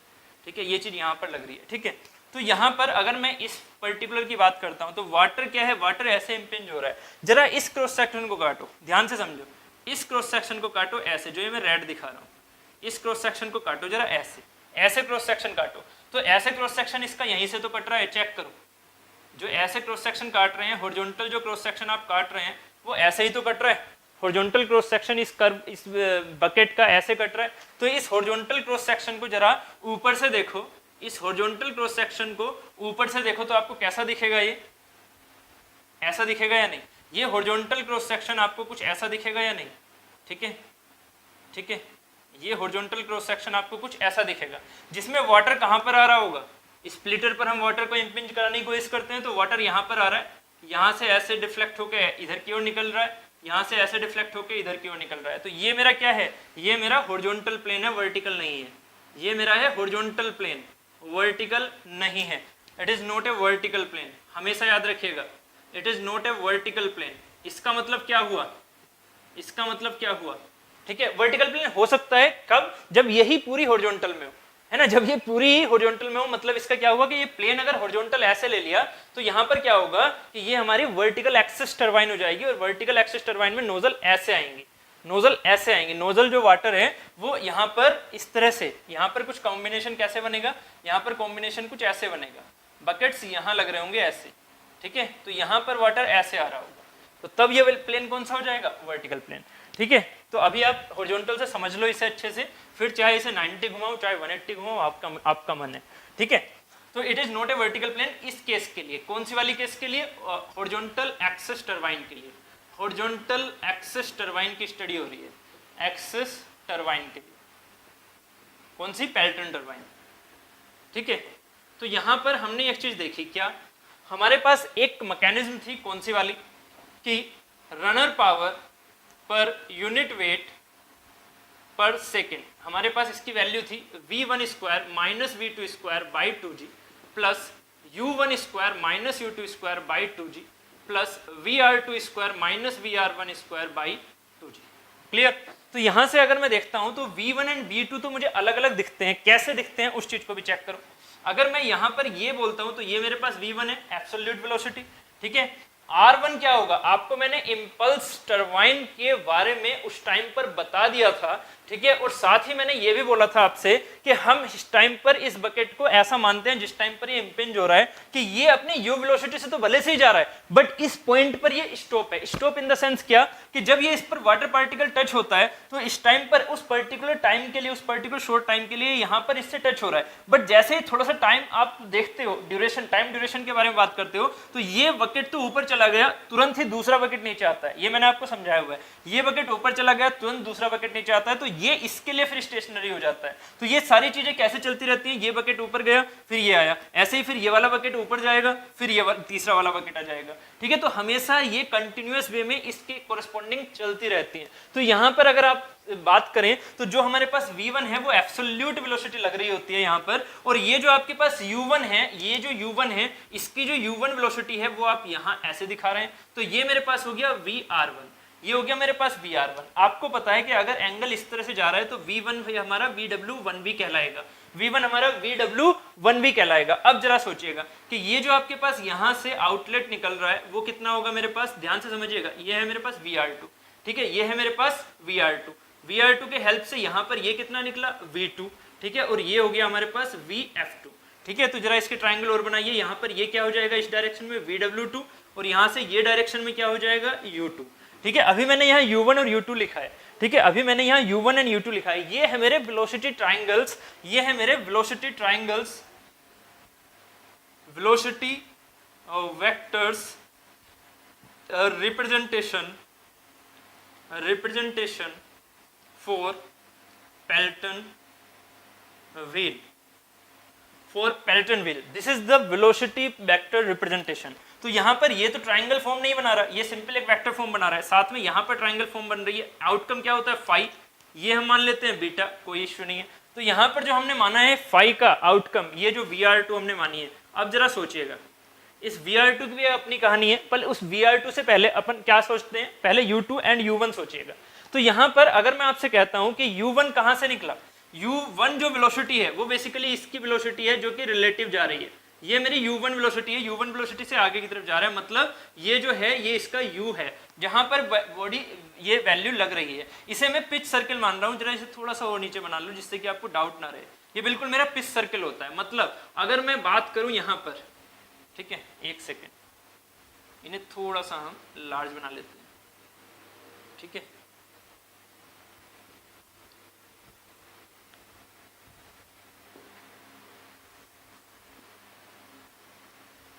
ठीक, जिससे कि हमारा पिच सर्कल सेम रहे। तो यहां से आप पिच सर्कल को लगाइएगा ऐसे, ये मेरा एक पिच सर्कल बनेगा, ये मेरा एक पिच सर्कल बनेगा जिस पर हमारा वाटर जो है वो इम्पिंज कर रहा है ऐसे, जिस पर हमारा वाटर कर रहा है इम्पिंज v1 वेलोसिटी से।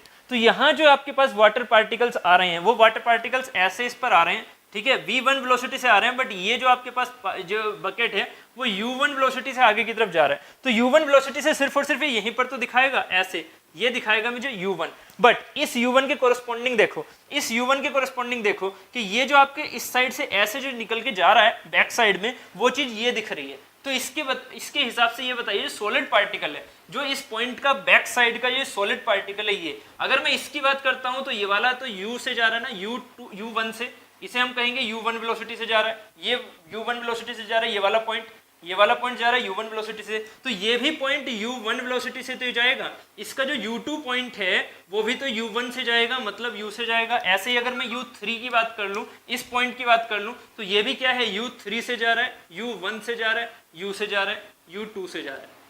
क्लियर, यहां से ये u3, इसका मतलब क्या हुआ जरा समझो कि ये जो बकेट ये वाला था, इसका जो हमने हॉरिजॉन्टल प्लेन काटा, तो हॉरिजॉन्टल प्लेन की जो रेडियस है, समझो जरा, हॉरिजॉन्टल प्लेन की जो रेडियस है इस पॉइंट से, वो चाहे तो हम u2 की बात कर लें, u2 जो है भाई इसको 90 डिग्री घुमाओ ना, इस प्लेन को 90 डिग्री घुमाओ, यही वाला तो है जिसको मैं हाथ से दिखा रहा हूं, ये जो हाथ से मैं दिखा रहा हूं ये इसका 90 डिग्री प्लेन ही तो है, इसको अगर 90 डिग्री ऐसे घुमाएंगे तभी तो रियल है। इसका मतलब यहाँ पर इस वाले पॉइंट की, मान लीजिए ए पॉइंट है, बी है, ये सी है, तो ए पॉइंट की डिस्टेंस भी r1, बी पॉइंट की डिस्टेंस भी r1 एंड सी पॉइंट की डिस्टेंस भी r1, या फिर r बोल दो इसे।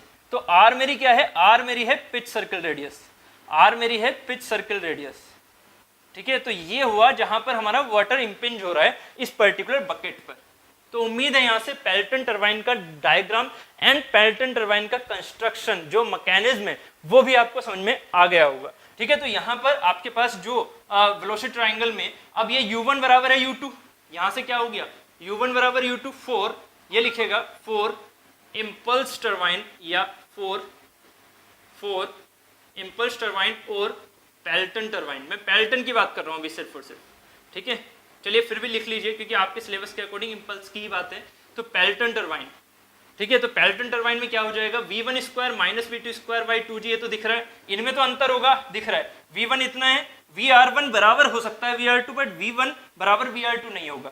तो v1 जो है वो यहाँ से जो जा रहा है उसमें अंतर है, v1 एंड v2 में अंतर है। ठीक है, v1 और v2 में अंतर है, साफ दिख रहा है। vr1 vr2 के बराबर हो सकता है, उसके बारे में भी बताऊंगा।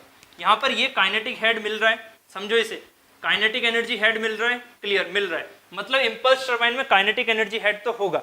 साथ ही क्या u1 square minus u2 square by 2g zero नहीं हो गया, बिल्कुल जीरो हो गया, क्योंकि u1 बराबर है u2 बराबर है u2। समझो इसे, ये रेडियल फ्लो इन्वर्ट टरबाइन नहीं है, ये रेडियल फ्लो इन्वर्ट टरबाइन नहीं है, या इन्वर्ट रेडियल फ्लो टरबाइन नहीं है, ये क्या है, मेरी टेंजेंशियल फ्लो टरबाइन, ये है मेरी टेंजेंशियल फ्लो टरबाइन। तो फॉर्मूला तो ये है सबके लिए वैलिड, बट आपको ये देखना होगा ना कि वो जो वेन बनाई थी आपने जिसके लिए फॉर्मूला ड्राइव किया, ये जो वेन बनाई थी जिसके लिए फॉर्मूला ड्राइव किया, वो वेन ही यहाँ पर हॉरिजॉन्टल प्लेन में, वो वेन यहाँ पर वर्टिकल प्लेन में नहीं है, वेन यहाँ पर ऐसे अटैच नहीं है, वेन यहाँ पर ऐसे अटैच नहीं है, वो वेन कहाँ पर है, यहाँ वेन क्या है, किस तरह की दिख रही है, ये ऐसी दिख रही है।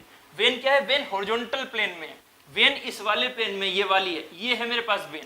ठीक है, तो वेन की जब डायरेक्शन हमारी हॉरिजॉन्टल प्लेन हो गई, वर्टिकल नहीं रही, तो ये क्या मेरा रेडियल फ्लो इन्वर्ट टरबाइन हुआ, नहीं ना, ये मेरा क्या हुआ, टेंजेंशियल फ्लो। तो उसमें हमारे पास u1 बराबर u2 आ सकता है क्योंकि ये टेंजेंशियल फ्लो है, तो यहाँ पर u1 बराबर u2 तो जीरो हो गया प्लस में। अगर आइडियल केस है, अगर आइडियल केस है, आइडियल केस मतलब स्मूथ वेन सरफेस है, स्मूथ वेन सरफेस है, अगर आइडियल केस है, स्मूथ वेन सरफेस है, तो हमारे पास vr2 बराबर हो जाएगा vr1।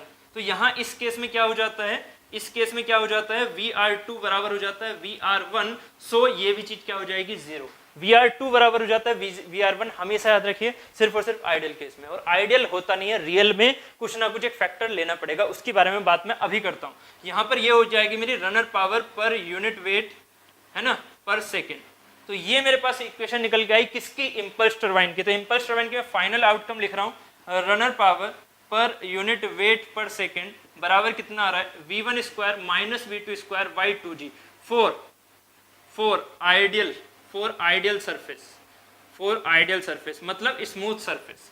v1 square minus v2 square by 2g, मतलब इसमें प्रेशर हेड का वेरिएशन नहीं होता है, याद रखना, इसमें प्रेशर हेड का वेरिएशन नहीं है। उम्मीद है यहाँ तक ये समझ में आया होगा। ठीक है, जल्दी से बताइए, इसमें प्रेशर हेड का वेरिएशन नहीं है। कोई भी दिक्कत है तो पूछिए, कोई भी दिक्कत है तो पूछिए। पहले तो इसके डायग्राम को थोड़ा समझिए, 3D में कैसे कटा इस प्लेन को समझिएगा। ये जो मैंने रेड वाले प्लेन दिखा रहे हैं ये बहुत इंपॉर्टेंट प्लेन है, इनको समझना बहुत इंपॉर्टेंट है, विजुलाइज करना बहुत इंपॉर्टेंट है। तो ये जब मैंने ऐसे काटा यहाँ पर, तो ये प्लेन आपको इस तरह से मैंने हॉरिजॉन्टल ना दिखा के वर्टिकल प्लेन को दिखा दिया, मतलब हॉरिजॉन्टल प्लेन को 90 डिग्री घुमा दिया, ऐसे घुमा दिया, फिर आपको एनालिसिस किया। तो यहाँ पर आपको ट्राइंगल मिल रहे हैं, इन्हीं ट्राइंगल की हेल्प से मैंने कुछ कैलकुलेशन की और फाइनली इसका आउटकम निकाला for ideal surface v1 square minus v2 square by 2g। Clear? Very good निवेश जी, गुड। ठीक है, चलिए फिर अब आगे चलते हैं। गुड, चलिए अब आगे चलते हैं। ठीक है, उम्मीद है यहां से ये जो बेसिक कॉन्सेप्ट था पेल्टन टरबाइन का वो समझ में आ गया होगा। ठीक है,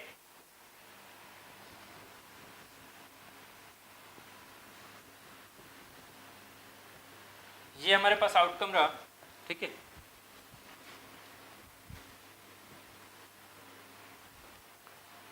चलिए ये रहने देते हैं।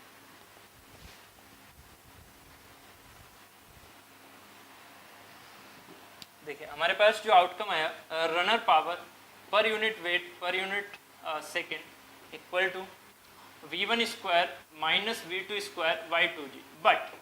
बट इस चीज़ को हमेशा याद रखिए, ये कंडीशन बट के साथ है। क्या कि अगर रियल केस है तो रियल केस में क्या होगा, रियल केस में क्या होगा, सरफेस स्मूथ होगी क्या? नहीं।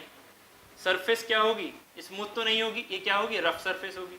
और अगर रफ सरफेस आएगी तो हमारे पास एक कोफिशिएंट आ जाता है। ठीक है, तो उस कोफिशिएंट के हिसाब से k क्या हो जाती है, VR2 डिवाइडेड बाई VR1, मतलब VR2 छोटा रह जाएगा VR1 से।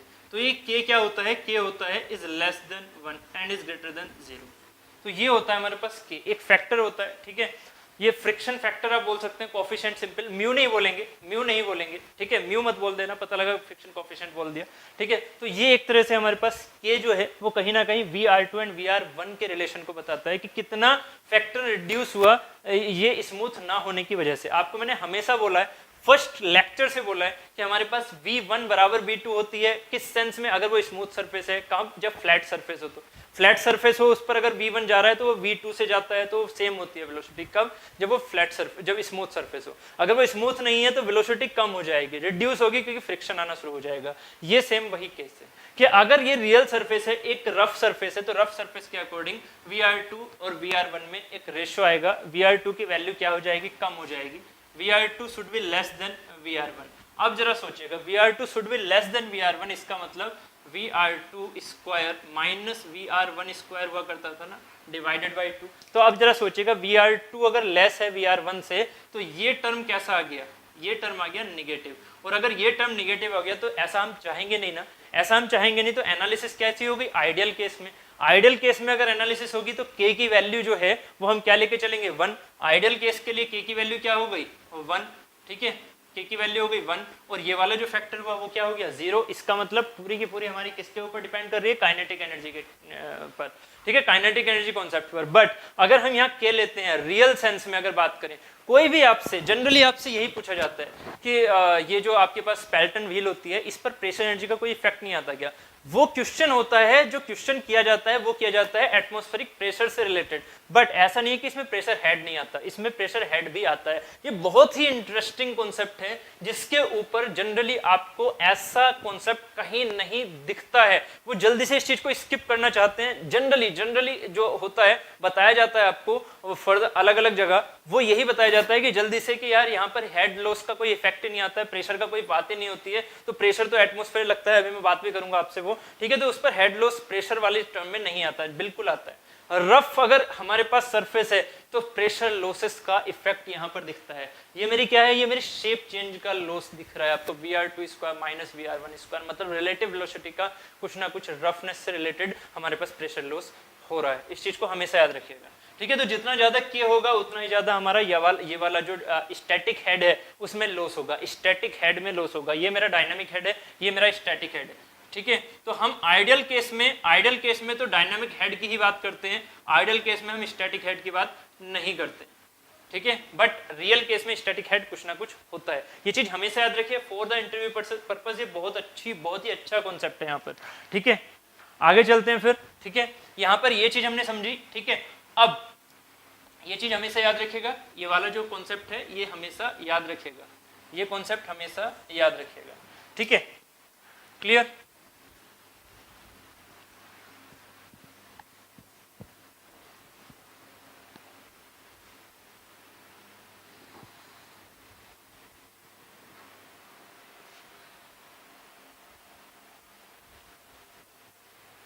ठीक, चलिए तो हम बात कर लेते हैं इसकी इफिशिएंसी से रिलेटेड।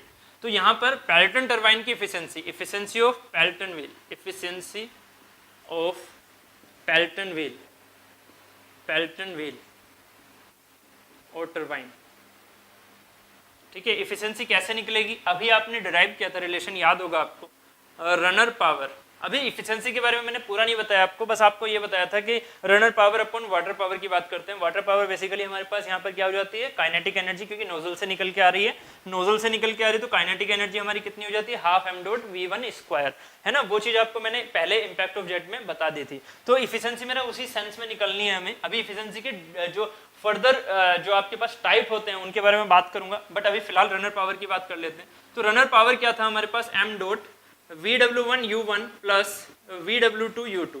इस चीज को याद कीजिएगा कि यहाँ पर क्योंकि U1 बराबर U2 है तो हमारे पास कॉन्सेप्ट क्या आ गया, VW1 plus VW2 into U। ये क्या है, ये है टेंजेंशियल फ्लो रनर के लिए, ये क्या है, टेंजेंशियल फ्लो रनर के लिए इक्वेशन है। इसे हम क्या बोल सकते हैं, टेंजेंशियल फ्लो रनर के लिए इक्वेशन, TFR के लिए। ये क्या है इक्वेशन, TFR के लिए, U बाहर आ जाता है। जबकि रेडियल फ्लो रनर के लिए भी साइड में लिख लो, रेडियल फ्लो रनर के लिए रनर पावर क्या होगी, m dot VW1 U1 plus VW2 U2। ये क्या है मेरा radial flow runner, radial flow runner. किसके सेंस में, सेंस क्या है यहाँ पर, टरबाइन का, पावर प्रोडक्शन का सेंस क्या है यहाँ पर, टरबाइन, क्योंकि प्लस साइन है। जब मैं पंप पढ़ा रहा हूँ तो वहां पर माइनस आएगा, कैसे आएगा उसके बारे में वहां पर बात करेंगे, ठीक है। तो रनर पावर जो हमारे पास टेंजेंशियल फ्लो टरबाइन की है वो ये आ चुकी है। अब जरा सोचिएगा, m डॉट VW1 को हम क्या लिख सकते हैं, इसका वेलोसिटी ट्रायंगल यही है ना, इसका वेलोसिटी ट्रायंगल यही। अब जरा समझिएगा, इसमें सिर्फ और सिर्फ ये इधर ही नहीं जा रहा, इसमें ये इधर भी जा रहा है, इसमें ये इधर भी जा रहा है, बिल्कुल सेम ट्रायंगल बनेगा। यहाँ पर लिख रहा हूँ मैं सेम ट्रायंगल, बना लीजिएगा। यहाँ पर मैंने सेम ट्रायंगल लिख दिया, बना लीजिएगा, ठीक है। बिल्कुल जैसे ये बनाया वैसे ही बिल्कुल यहाँ पर बनेगा, बिल्कुल इक्विलिब्रियम में एकदम, ठीक है। अब m डॉट VW1 की वैल्यू क्या हो गई, V1, ठीक है, प्लस VW2 की वैल्यू क्या हो जाएगी। अगर हम VW2 देखेंगे तो ये बेसिकली क्या है, VR2 cos phi, ये क्या है VR2 cos phi में से अगर मैं U2 घटा दूं तो ये चीज हमारे पास आ गई, VR2 cos phi में से अगर मैं U2 घटा दूं तो ये चीज हमारे पास आ गई। इनटू में क्या है U, इनटू में क्या है U, तो हमारे पास क्या आया, m dot V1 minus U2 plus VR2 cos phi, clear, into में U। अब एक बात सोचिएगा, U1 को U2 को हम क्या लिख सकते हैं, U1 भी, U2 को हम क्या लिख सकते हैं, U1 भी, क्यों, क्योंकि हमारे पास ये टेंजेंशियल फ्लो टरबाइन है। तो हमने ये चीज अभी समझी थी, U1 बराबर U2 हो सकता है, तो m dot V1 minus U1 plus VR2 cos phi into U, ठीक है। अब जरा, अब सिंपल सी बात है, यहाँ पर अगर मैं बात करता हूँ इसे m dot into V1 minus U1 को मैं क्या लिख सकता हूँ, V1 में से अगर U1 घटा दूंगा तो क्या लिख दूंगा, VR1। इसे मैं लिख सकता हूँ VR1 plus VR2 cos phi। उम्मीद है यहाँ तक कि समझ में आ रहा होगा। इसको मैंने क्या लिख दिया, इतने को VR1, V1 माइनस U1 को मैंने VR1 लिख दिया plus VR2 cos phi into में U, ठीक है। चलिए इसे रफ कर लेते हैं।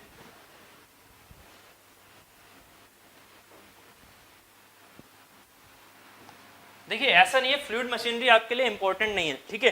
ये चीज अपने भ्रांति को निकाल दीजिए, भ्रांतियां मत फैलाइए। यहाँ पर भ्रांतियां बहुत खराब हो जाती हैं आपके लिए। कहीं ना कहीं आप फ्लूइड मशीनरी को अगर ये सोच रहे हैं कि सिविल इंजीनियर्स को नहीं यूज पड़ेगी तो वो बहुत गलत है। तो प्लीज आप ये सेशंस को लाइव देखिए, बिल्कुल ऐसा मत सोचिए कि हम डाउनलोडेड देख लेंगे, ठीक है। लाइव जितना ज्यादा देखा जाए देखिए, अपने फ्रेंड्स को शेयर कीजिए, ठीक है, लाइक कीजिए, सब्सक्राइब कीजिए, क्योंकि आपके ही ये फायदे के लिए यहाँ पर हम ये चीजें प्रोवाइड कर रहे हैं। क्योंकि कहीं ना कहीं ये चीजें बहुत ज्यादा इंपॉर्टेंट हो जाती हैं फ्लूइड मशीनरी से रिलेटेड। जो मैं आपको बता रहा हूँ ये कॉन्सेप्ट आपको जनरली नहीं मिलते हैं, कहीं पर भी जनरली नहीं मिलते हैं। बुक्स पे बुक्स ढूंढते रह जाते हो बट आपको ये कॉन्सेप्ट नहीं मिलते हैं, ठीक है। इस चीज को हमेशा याद रखो। ना ही आपको इस तरह से ये चीजें पता लगेंगी, हाँ यहाँ पर जो आपके पास बकेट्स हैं वो किस तरह से यहाँ पर हम काटते हैं, किस तरह से यहाँ पर हॉरिजॉन्टल सेक्शन ले रहे हैं, वर्टिकल सेक्शन ले रहे हैं, क्या हो रहा है, ठीक है। तो इस चीज को यूज करो, ना कि इसको वेस्ट जाने दो, ठीक है। तो जितना ज्यादा से ज्यादा इसे स्प्रेड किया जाए, स्प्रेड करो, ठीक है। अपने दोस्तों को बताओ अच्छे से, ठीक है। कहीं ना कहीं वो यूजफुल है फ्लूइड मशीनरी सबके लिए, चाहे वो सिविल है चाहे वो मैकेनिकल है, ठीक है। चाहे वो प्राइवेट जॉब ही क्यों ना करना चाह रहे हो, बट कहीं ना कहीं फ्लूइड मशीनरी क्योंकि मशीन से रिलेट कर रही है तो बहुत ज्यादा जरूरी है, ठीक है। चलिए फिर आगे चलते हैं, आगे चलते हैं। एम डॉट, यहाँ पर क्या हुआ कि ये जो वैल्यू निकाली हमने रनर पावर की, रनर पावर इक्वल टू क्या आया, m dot v r one, ठीक है, प्लस वी आर टू को अभी हमने क्या देखा था, for real case v r two क्या था, k into v r one, v r two क्या था, k into v r one, तो k into v r one into cos five into में यू, ठीक है। तो m dot v r one common ले लो, वी आर वन कॉमन हुआ, वन प्लस के कोस फाइव बचा इंटू में यू। तो वी आर वन को अभी हमने क्या लिखा था, वी आर वन को हम क्या लिख सकते हैं, v one minus you one, one plus के कोस फाइव इंटू में यू, ठीक है। ये हो गया हमारे पास रनर पावर, ये हो गई हमारे पास रनर पावर, क्लियर, ठीक है। ये हो गई हमारे पास रनर पावर। अब ठीक, अब देखिए जो रनर पावर हमारे पास निकली है, अब इफिशिएंसी की बात करनी है हमें। तो इफिशिएंसी के लिए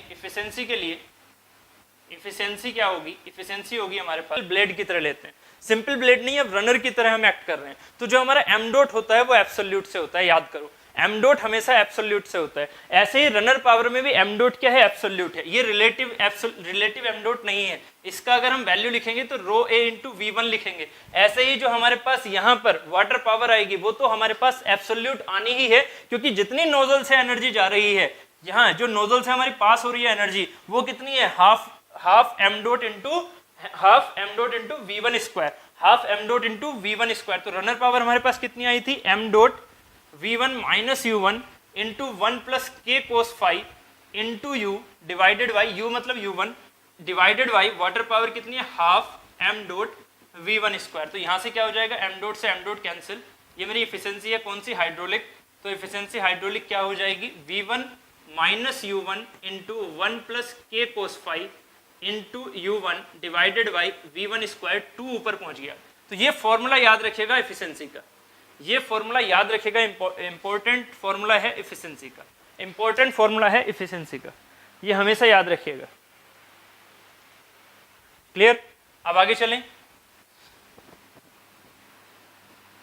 ये हमने निकाला इफिशिएंसी, बट एक क्वेश्चन बहुत ज्यादा इंपॉर्टेंट हो जाता है आपके लिए कि जो हमने देखा था एक रनर था, इस रनर पर फ्लैट प्लेट्स लगी हुई थी, इस रनर पर हमने क्या बोला था, फ्लैट प्लेट्स लगी हुई थी, ठीक है। तो फ्लैट प्लेट्स के हिसाब से हमारे पास जो रिलेशन निकल के आया था v1 माइनस यू वन के हिसाब से, ठीक है, v1 minus you one into you one divided by we one square, ऐसे हमारे पास एक रिलेशन निकल के आया था। एम डॉट कैंसिल हो गया था टू टाइम्स ऑफ।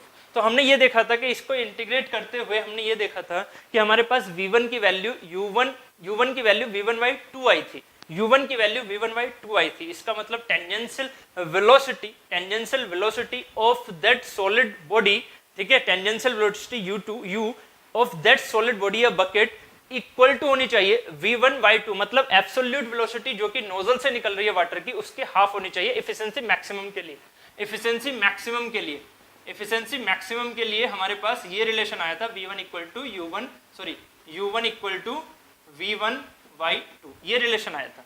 अब इसी चीज को अगर हमने इंपल्स टरबाइन में देखना है तो इंपल्स टरबाइन में ये रिलेशन आ गया, eta H equal to two v1 minus you one into one plus के cos five into you one divided by we one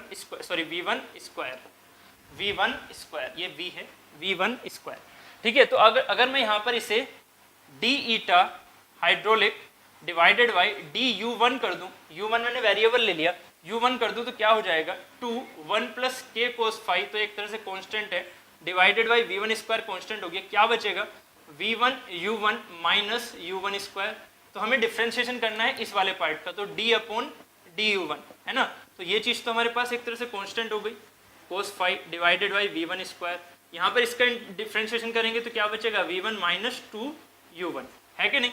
यहाँ पर ये डिफ्रेंशिएशन बचा मेरे पास, ठीक। अब देखिएगा फॉर मैक्सिमम ये क्या हुआ, d eta h upon d u one. तो फॉर मैक्सिमम ईटा क्या होना चाहिए, d eta upon d eta upon d u one equal to zero, should be zero. तो यहाँ से क्या हो जाएगा 2 1 प्लस के कोस फाई अपॉन में v one square v one minus 2u1 v1 minus 2u1 equal to zero. अब आपके पास दो ब्रैकेट हैं, तो आप इसको बराबर जीरो कर सकते हो, आप इसको बराबर जीरो कर सकते हो, बट इसको बराबर जीरो इसलिए नहीं कर सकते, ध्यान से समझो, ये 1 से बड़ी वैल्यू है। कैसे? जब यहाँ पर k की वैल्यू है तो वो 1 से छोटी है, मतलब पॉइंट्स में कुछ, बट कोस फाई क्या है, कोस फाई यहाँ पर क्या है, जरा सोचिएगा, फाई की वैल्यू कहाँ से कहाँ तक वेरी करेगी, 0 से 90 डिग्री। तो अगर फाई की वैल्यू 0 से 90 डिग्री वेरी करेगी तो कोस फाई की वैल्यू कहाँ से कहाँ तक वेरी करेगी, 0 से 1। तो 0 से 1 मतलब यहाँ पर कुछ ना कुछ ऐड हो रहा है, इसका मतलब हम इसे बराबर जीरो नहीं रख सकते, तो किसे बराबर जीरो रख सकते हैं, वो रख सकते हैं v1 minus 2u1 equal to zero. ठीक है, तो यहाँ से हमारे पास क्या आ जाएगा, u1 equal to v1 by 2। तो हमेशा याद रखिएगा कि जो हमारी टेंजेंशियल वेलोसिटी होती है बकेट की, टेंजेंशियल वेलोसिटी, ये सेंटेंस हमेशा याद रखिए, क्वेश्चन बहुत ज़्यादा आता है इससे। Tangential velocity of bucket is equal to half the absolute velocity of water.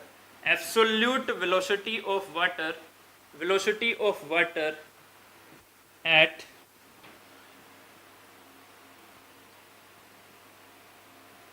impact for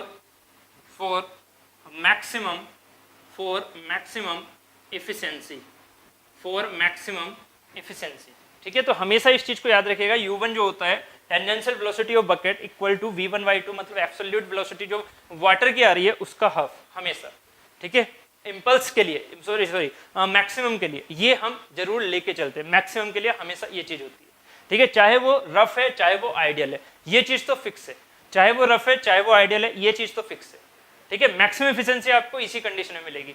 अगर वो रफ है तो k के हिसाब से आ रहा होगा, अगर वो आइडियल है तो यहाँ पर 1 के हिसाब से आ रहा होगा। क्लियर हो रहा है?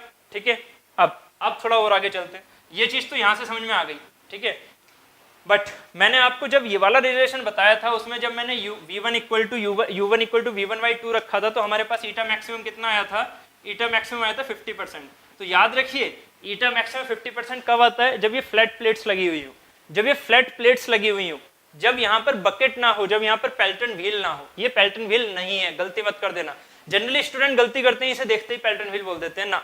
ये चीज क्या है, ये चीज अगर यहाँ पर ये फ्लैट प्लेट्स हैं तो इसका मतलब ये पेल्टन व्हील नहीं है, ये एक सिंपल रनर है, इंपल्स रनर है बस, जिसकी मैक्सिमम एफिशिएंसी हो सकती है 50%, जबकि पेल्टन व्हील की मैक्सिमम एफिशिएंसी 50% से भी ज्यादा हो सकती है। ठीक है, इस कॉन्सेप्ट को भी स्किप किया जाता है, इस कॉन्सेप्ट को भी अच्छे से समझना बहुत जरूरी हो जाता है। तो फिजिकली इस चीज को समझेंगे, अभी आगे देखते हैं। ठीक है, यहां तक बताइए क्लियर हुआ, यहां तक बताइए क्लियर हुआ, आगे चलें।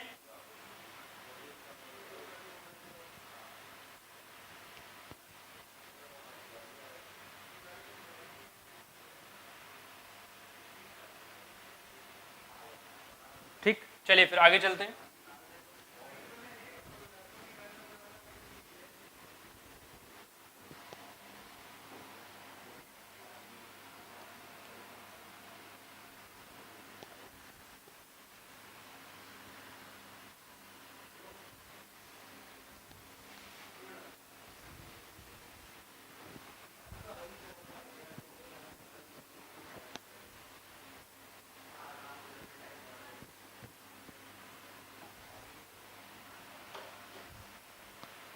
ठीक है सर, ये तो सेम केस है जैसे फ्लैट प्लेट की केस में आया था।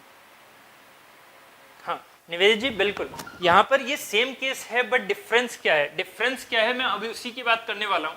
डिफरेंस क्या है, क्यों हमारे पास 50% से ज़्यादा एफिशिएंसी हमें मिलने वाली है, इस फ्लैट वाले से हमें 50% से ज़्यादा एफिशिएंसी मिलने वाली है, क्यों मिलने वाली है, उसी की बात मैं कर रहा हूँ यहाँ पर। कि अगर मैं ईटा की बात करता हूँ, यहाँ पर ईटा एच, उसकी वैल्यू क्या है यहाँ पर 2v1 minus u1 into 1 plus के cos five into u1 divided by v1 square. अगर ये फ्लैट होता, ठीक है, इसे जरा समझिएगा, अगर ये फ्लैट होता, ठीक है, कर्व वेन टाइप से ना होता, बकेट ना होता, ठीक है, तो बकेट ना होता तो हमारे पास क्या होता कि ये वाला जो आंसर है इसका आंसर हमारा ईटा मैक्सिमम की वैल्यू 50% से आता। ठीक है, क्यों, क्योंकि रिलेशन ही कुछ ऐसा था, m dot v1 minus u1 into u1 upon v1 square. जब हम वैल्यू रखेंगे तो हमारे पास ये 50% मिलेगा। ठीक है, ये हमारे पास 50% मिलेगा ईटा मैक्सिमम की वैल्यू के हिसाब से। बट अगर मैं यहाँ पर देखता हूँ तो यहाँ पर एक फैक्टर आ चुका है, ये वाला, ये फैक्टर क्यों आया? ये फैक्टर कभी भी इसमें नहीं आएगा, फ्लैट प्लेट में कभी नहीं आएगा। फ्लैट प्लेट में कभी भी फाई की वैल्यू हमारे पास 90 के सेंस में आती है, ठीक है, फाई की वैल्यू हमारे पास 90 के सेंस में आती है, तो कोस फाई मतलब कोस 90 है ना। आउटलेट क्या हो जाता है, आउटलेट क्या हो जाता है 90, ठीक है भाई, ये वाली चीज है, ठीक है। यहाँ पर फ्लैट प्लेट को जरा 3D में सोचो, 3D में सोचो, ये फ्लैट प्लेट ऐसी है, ठीक है, इसे जरा अच्छे से समझिएगा, बहुत ही इंपॉर्टेंट कॉन्सेप्ट है ये, ठीक है, इस चीज को अच्छे से समझिएगा। यहाँ पर ये जो आपके पास ब्लेड लगा है ना, ये ब्लेड ऐसा है, ये ब्लेड ऐसा है, तो जब आप इस पर इम्पिंज करते हो वाटर को, यहाँ पर आपने नोजल से वाटर को इम्पिंज किया, तो ये वाटर यहाँ पर टकराएगा, फिर ऐसे जाएगा इधर की तरफ, ऐसे जाएगा इधर की तरफ। ये मैंने स्प्लिटर लगा दिया यहाँ पर, ये मैंने एक स्प्लिटर लगा दिया ऐसे, ये मेरा स्प्लिटर लगा हुआ है, समझ रहे हैं, ठीक है। तो वाटर ऐसे जा रहा है और ऐसे जा रहा है रेड लाइन से। तो आपको क्या दिख रहा है यहाँ पर कि ये जो फाई है, फाई मेरे लिए क्या हो गया 90 डिग्री, फाई मेरे लिए क्या हो गया 90 डिग्री, इसका मतलब कोस 90 की वैल्यू क्या हो गई 0, इसका मतलब ये चीज क्या हो गई 0, और अगर ये चीज 0 हो गई तो ये क्या बन गया एक फ्लैट प्लेट का combination. So for cos phi ये चीज क्या बन गई हमारी फ्लैट प्लेट, फ्लैट प्लेट। तो इसे आप पेल्टन व्हील नहीं बोलोगे, ये क्या है फ्लैट प्लेट का कॉम्बिनेशन बन गया, इसे आप पेल्टन व्हील नहीं बोलोगे, हमेशा याद रखिएगा, ये पेल्टन व्हील नहीं है, ठीक है। पेल्टन व्हील क्या है, जिसमें पेल्टन व्हील में बकेट्स लगे हुए, ठीक है, हम बकेट्स के हिसाब से बात करेंगे। ये इंपल्स टरबाइन है, इसे आप इंपल्स बोलोगे बिल्कुल। फ्लैट प्लेट वाली जो आपके पास टरबाइन होती है उसे आप इंपल्स टरबाइन बोलते हो बिल्कुल, इसमें कोई दो राय नहीं। बट जो आपके पास फ्लैट प्लेट से अगर मैंने बकेट यूज किए तो बकेट के लिए वो क्या हो जाती है पेल्टन व्हील मतलब पेल्टन टरबाइन हो जाती है, ठीक है, हमेशा याद रखिएगा इसे, ठीक है। तो यहाँ से क्या होगा कि अब जो मैंने आपको यहाँ पर ये बनाया था, याद होगा, ये जो कॉम्बिनेशन है ये बेसिकली मेरे पास ऐसा ही तो है। अगर मैंने इसको बीच में से, अगर ये हमारे पास फ्लैट प्लेट की बात हो गई अब, है ना, अब फ्लैट प्लेट के बाद हम पेल्टन व्हील पर चलते हैं। तो मैं अब इसको एक तरह से बकेट बना के दिखा रहा हूँ, एक तरह से यहाँ पर ये बकेट बना के दिखा रहा हूँ। तो बकेट ऐसे दिखेंगे, ठीक है, यहाँ पर बकेट ऐसे दिख रहे होंगे, ठीक है, ये बकेट इस तरह से दिख रहे होंगे यहाँ पर, ठीक है, बकेट यहाँ पर ये ऐसे दिख रहे होंगे, क्लियर। तो इन बकेट के हिसाब से मुझे स्टडी करनी है इस वाले बकेट की। तो मान लीजिए यहाँ पर ये जो है ये प्लेन में यहाँ पर ऐसे देख रहा हूँ, 3D में जरा सोचिएगा इस चीज को, बड़ा ही अच्छा है कॉन्सेप्ट ये। तो मैंने यहाँ पर ये प्लेन काटा, ये प्लेन मैंने यहाँ पर ऐसे काट लिया, हॉरिजॉन्टल प्लेन काट लिया है, ठीक है, ये हॉरिजॉन्टल प्लेन मैंने काटा। तो ये हॉरिजॉन्टल प्लेन कैसे कटेगा इस पर ध्यान से समझना।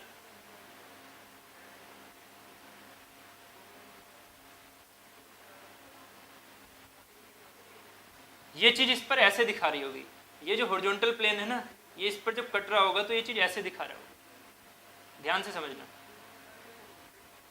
मैं यहाँ पर उस हॉरिजॉन्टल प्लेन के हिसाब से ही बताना चाह रहा हूँ आपको, ठीक है। ये चीज ऐसे दिख रही होगी, मैंने हॉरिजॉन्टल प्लेन से इसे काटा, ठीक है। तो जो इसके नीचे वाला पार्ट है ना, ये वाला, मैंने ये वाला पार्ट यहाँ ड्रॉ किया है, समझो इस चीज को, मैंने ये वाला पार्ट यहाँ ड्रॉ किया है। तो वाटर यहाँ पर जब इम्पिंज हो रहा है तो वाटर यहाँ पर इम्पिंज होके कैसे निकल रहा है, यहाँ से निकल रहा है ये ऐसे, ठीक है, यहाँ से निकल रहा है ऐसे। उम्मीद है यहाँ से अब और अच्छे समझ में आ रहा होगा आपको।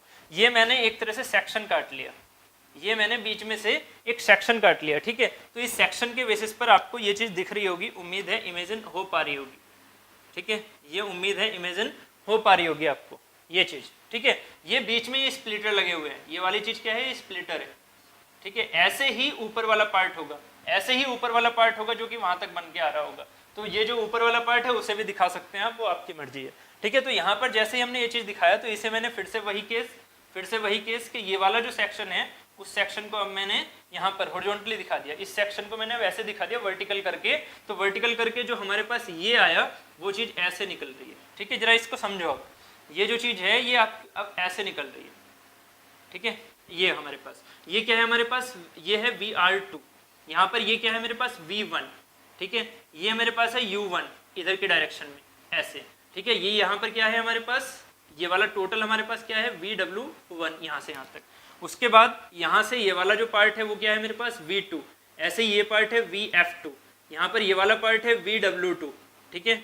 और ये एंगल है फाई, ठीक। तो अब जरा सोचेगा VR2 cos फाई जो यहाँ पर आ रहा था, अगर मैं फाई को 90 डिग्री रखता तो ये क्या हो जाती फ्लैट प्लेट। अगर ये VR2 90 पर जाता तो ये हो जाती फ्लैट प्लेट। तो फ्लैट तो है नहीं है, ऐसी तो है नहीं। तो अब क्या है, अब फाई को मैं जितना ज्यादा रखूंगा, देखिए अब सिंपल सी बात है, फाई को आप जितना ज्यादा रखोगे, फाई को आप जितना ज्यादा रखते जाओगे उतना ही वैल्यू हमारी यहाँ पर कम होती जाएगी ईटा की, क्योंकि जितना ज्यादा आप कोस फाई रखो उतना अच्छा, जितना ज्यादा आप कोस फाई रखो उतना अच्छा, 1 प्लस समथिंग बढ़ेगा तो ईटा बढ़ेगी। इसका मतलब जरा इस चीज को ध्यान से समझो, ये होता है डिफ्लेक्टर एंगल। क्या ऐसे ऐसे हॉरिजॉन्टली लाइन खींचो एक एक्सेस वाली और VR2 की लाइन को यहाँ पर बढ़ाओ ऐसे, तो ये जो आपका एंगल आता है इसे हम बोलते हैं डेल, ये होता है मेरा डिफ्लेक्शन एंगल, इसे हम बोलते हैं डिफ्लेक्शन एंगल।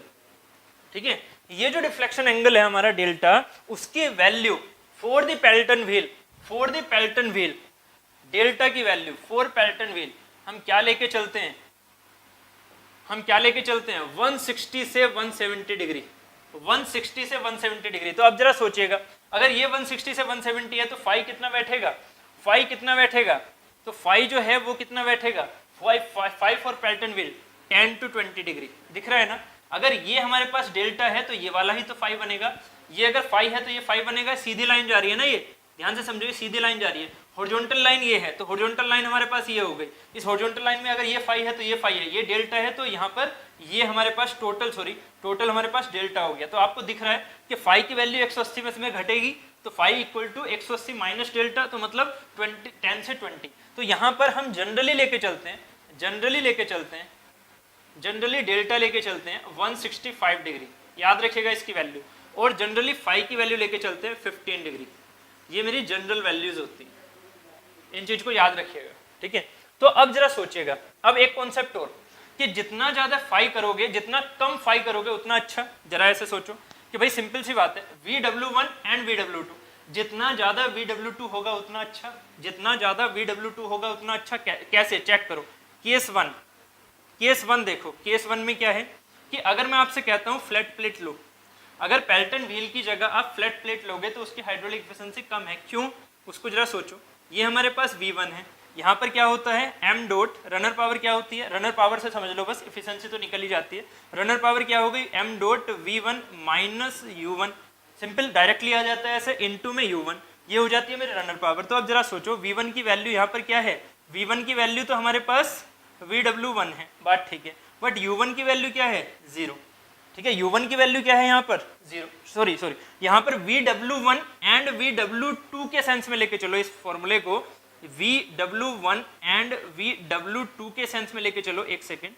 ठीक है, यहाँ पर देखिएगा, यहाँ पर जो रिलेटिव वेलोसिटी का कॉन्सेप्ट है, जैसे कि यहाँ पर हमारे पास VR2 आया कुछ ना कुछ, ठीक है, और यहाँ पर कुछ ना कुछ फाई की वैल्यू आई, ऐसे ही अगर हम फ्लैट प्लेट लेते हैं तो फ्लैट प्लेट में हमारे पास V1 minus U1 into U1 का जो कॉन्सेप्ट आता है, उसमें जरा सोचिएगा कि जो हमारे पास U1 वेलोसिटी है, जो हमारे पास U1 वेलोसिटी है, और या VW1 plus VW2 into U का जो कॉन्सेप्ट आता है, उसमें अगर हम बात करें तो VW1 तो हमें क्या मिला V1 के बराबर, VW1 हमें क्या मिला V1 के बराबर। ठीक है, बट जो हमारे पास VW2 है वो वैल्यू हमें क्या मिली, हमें VW2 मिला 0, क्योंकि कहीं पर भी उसमें टेंजेंशियल डायरेक्शन नहीं जा रही है। VW2 क्या है हमारा, टेंजेंशियल डायरेक्शन नहीं जा रही है। क्लियर, तो यहाँ से अगर मैं देखता हूँ इस चीज को, तो यहाँ VW2 की वैल्यू 0 मिलती है, जबकि VW1 की वैल्यू हमें कहीं ना कहीं V1 माइनस U1 के बराबर मिलती है। ठीक है, सॉरी ये एक सेकेंड, ये V1 के बराबर मिलती है, VW1 की वैल्यू V1 के बराबर मिलती है, जबकि VW2 की वैल्यू 0 के बराबर मिलती है। ठीक है, तो यहाँ से हमारे पास जो टर्मिनोलॉजी आती है उससे हमें ये पता लगता है कि फ्लैट प्लेट लेना फायदेमंद नहीं है। दूसरी चीज, अगर मैं बात करता हूँ कि ये जो आपने कर्व्ड वेन ली थी, इस कर्व्ड वेन पर अगर इम्पिंजमेंट यहाँ से हो, अगर इम्पिंजमेंट ऐसे हो एक फाई एंगल से, अल्फा एंगल से, तो जरा सोचिएगा कि इसका जो अल्फा एंगल से अगर इम्पिंजमेंट करते हैं, ये बकेट प्लेट ऐसी ना हो कि ऐसी भी हो सकती थी, इसे हम ऐसे ले लेते कि एंगल जो है वो टिल्ट करके, ये जो बकेट प्लेट है उसमें एंगल हम ऐसे ना लेके जाके हम नोजल ऐसे लेके आते है ना किसी एक एंगल से, तब देखो कि यहाँ पर क्या हो जाता, यहाँ पर VW1 क्या हो जाता, V1 का कोस अल्फा, V1 का कोस अल्फा। इसका मतलब VW1 की वैल्यू V1 से कुछ ना कुछ कम आती, तो हमारे पास जो रनर पावर है वो क्या आती, कम आती। हमारे पास जो रनर पावर है वो क्या आती, यहाँ पर कम आती। रनर पावर हम सीधा इससे निकाल रहे हैं ना, ये हमारा यूनिवर्सल फॉर्मूला बन चुका है। तो यहाँ से देखिएगा VW1 की वैल्यू हमारे पास V1 कोस अल्फा, यहाँ पर ये कम आ रही है, समझ रहे हो कि यहाँ पर VW1 की वैल्यू V1 कोस अल्फा मतलब V1 से कम आ रही है, इसका मतलब हम ये चीज नहीं लेंगे, फायदेमंद नहीं है। इससे भी फायदेमंद चीज हो सकती है जो कि हमारा ये वाला पार्ट है। अभी इसके बारे में देखते हैं कि हमारे पास यहाँ पर V1 की वैल्यू ये हो गया केस सेकंड, ये हो गया केस सेकंड, कि केस सेकंड में साथ ही क्या है, केस सेकंड में साथ ही क्या है, एक VF1 ऐसे लग रहा है, एक VF2 ऐसे लग रहा है, इसका मतलब एक FY भी लग रहा है। FY का मतलब क्या हुआ, हॉरिजॉन्टल प्लेन में इस डायरेक्शन में एक फोर्स लगना, ठीक है। तो यहाँ पर जो FY है बेसिकली वर्टिकल प्लेन मत मानना, हॉरिजॉन्टल प्लेन है, ये हॉरिजॉन्टल में बनाया हुआ है, ठीक है। तो x ऐसे है और y ऐसे है, y ऐसे है इस डायरेक्शन में। तो यहाँ पर क्या होगा, जो VF2 है या VF1 है, उन दोनों की वैल्यू कहीं ना कहीं ऐड हो रही है। इसका मतलब इसमें क्या लग रहा है, इसमें एक फोर्स लगेगा अंदर की तरफ जाता हुआ। तो ये क्या करेगी, रोटर की शाफ्ट को ये बेंड कराने की कोशिश करेगी, रोटर की शाफ्ट को ये बेंड कराने की कोशिश करेगी जब ये FY ऐसे लग रहा होगा। इसलिए नोजल को हमेशा हमें ऐसे भेजना होता है। अब केस नंबर 2 क्लियर हुआ कि केस नंबर 2 क्यों नहीं ले सकते, क्योंकि यहाँ पर FY 0 नहीं होता। दूसरी बात, यहाँ पर VW1 इज लेस देन, यहाँ पर VW1 is less than V1, सो यहाँ पर हमें मैक्सिमम रनर पावर नहीं मिल पाती। तो 2 केस समझ में आ गए। अब चलते हैं नेक्स्ट केस पर कि और कौन सा केस हो सकता है इसमें जो कि हम ले सकते थे बट लेते नहीं है। क्योंकि ये क्वेश्चन मैं क्यों बता रहा हूँ आपको, ये क्वेश्चन जनरली आपको ESE के स्टेटमेंट्स में मिलते हैं, ठीक है। अच्छे समझिएगा इस चीज को।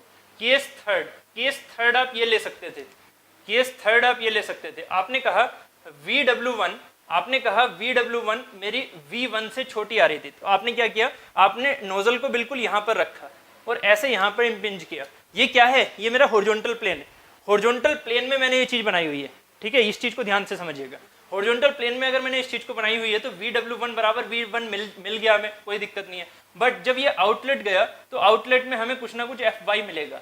FY मतलब हॉरिजॉन्टल प्लेन में अंदर की तरफ फोर्स मिल रहा है। अगर हमें FY हॉरिजॉन्टल प्लेन में अंदर की तरफ फोर्स मिल रहा है तो अभी भी जो हमारे पास अभी हमने डायग्राम बनाया था उसमें जो ये बकेट्स हैं, ये जो बकेट्स अगर हमने ऐसे इस शेप के बना दिए विदाउट स्प्लिटर, हमने इस शेप के बकेट बना रखे हैं, ठीक है। डबल हेमिस्फेरिकल बकेट नहीं बना के, डबल हेमिस्फेरिकल ब्लेड नहीं बना के हमने एक सिंपल स्फेरिकल ब्लेड बना रखा है या फिर एक एलिप्टिकल ब्लेड बना रखा है। तो एलिप्टिकल अगर सिंपल है, डबल नहीं है, तो यहाँ पर होगा क्या कि एक FY का कंपोनेंट आएगा। FY का कंपोनेंट मतलब किधर की ओर, अंदर की ओर। मतलब आपको ये क्रॉस डॉट समझ में आते हो तो FY जो है वो अंदर की ओर आएगा, ठीक है। उम्मीद है आपको ये चीज पता भी होगा। क्रॉस एंड डॉट, क्रॉस का मतलब होता है इनवर्ड डायरेक्शन, डॉट का मतलब होता है आउटवर्ड डायरेक्शन।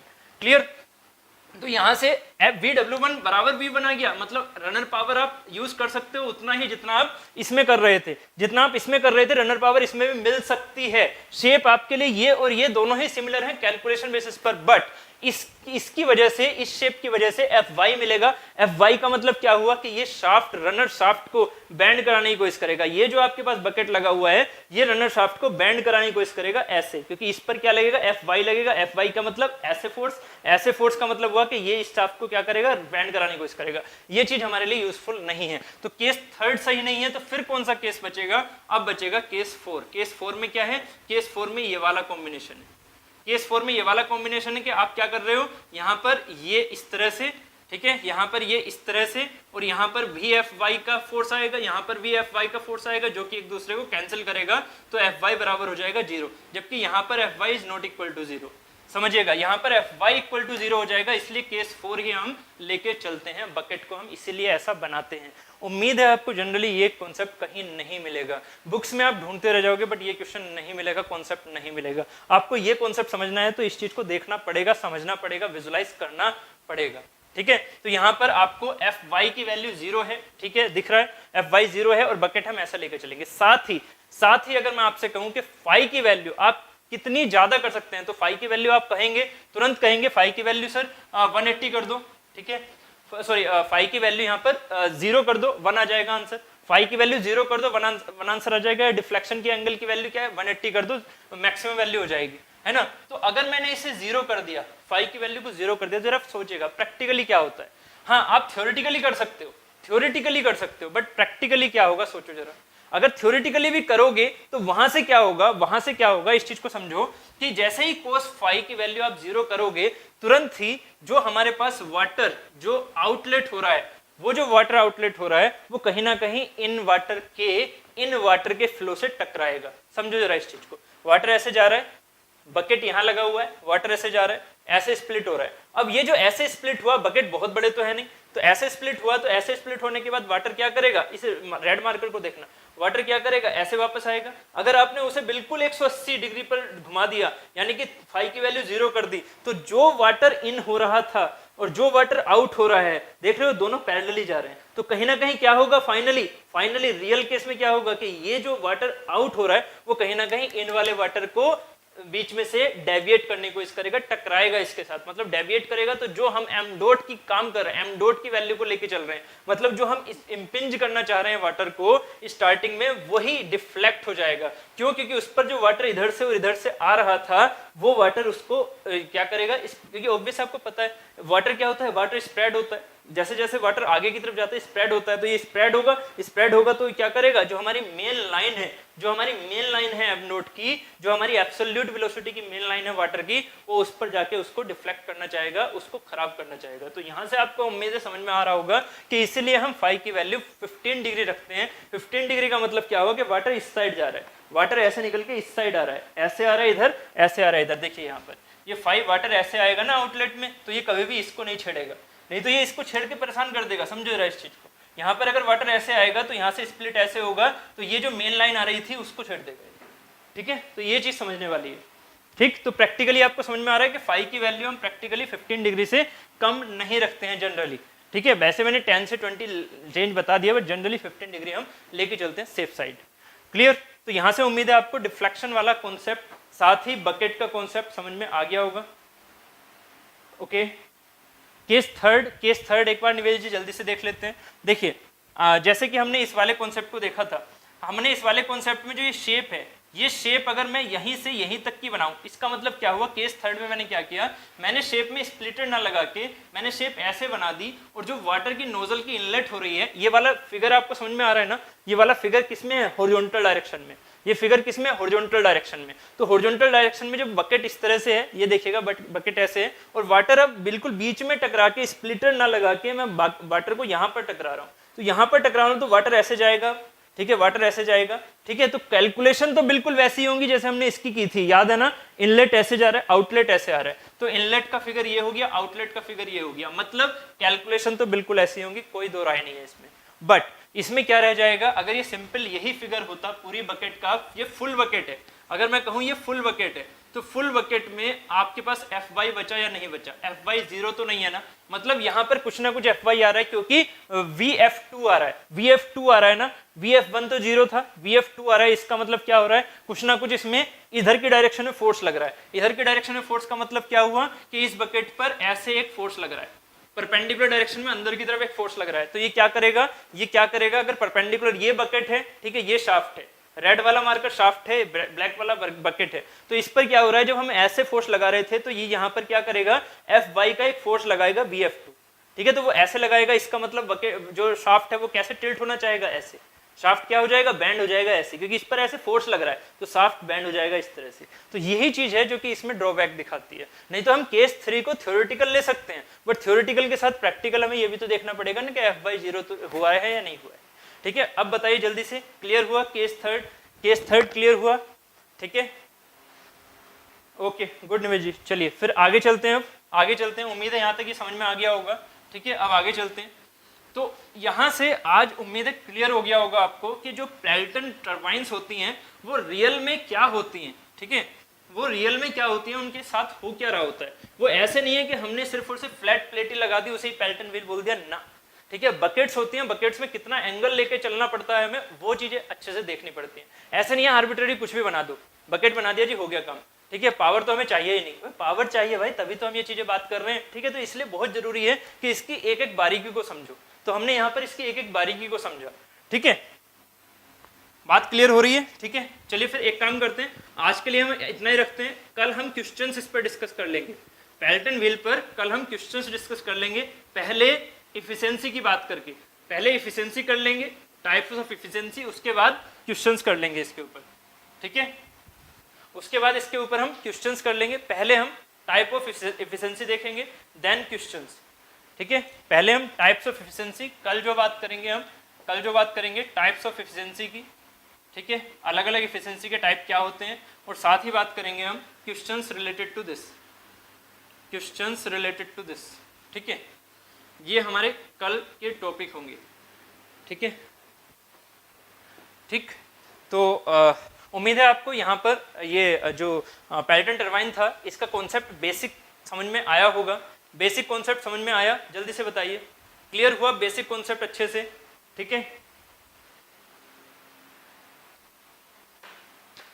क्लियर हुआ बेसिक कॉन्सेप्ट अच्छे से, ठीक है। तो यार ये बहुत ही ज़्यादा इंपॉर्टेंट सेशन है, ठीक है, इसको इस तरह से मत लेके चलो कि नहीं लाइव नहीं, हम वैसे ही देख लेंगे, नहीं, ये गलती है। लाइव देखो, जितना हो सके क्वेश्चंस पूछो, जितना हो सके क्वेश्चंस पूछो, लाइव देखो, ठीक है, शेयर करो अच्छे से, ठीक है, लाइव देखो, लाइक करो, सब्सक्राइब करो, ओके। थैंक यू, फिर आज के लिए इतना ही रखते हैं, ठीक है, thank you class, thank you.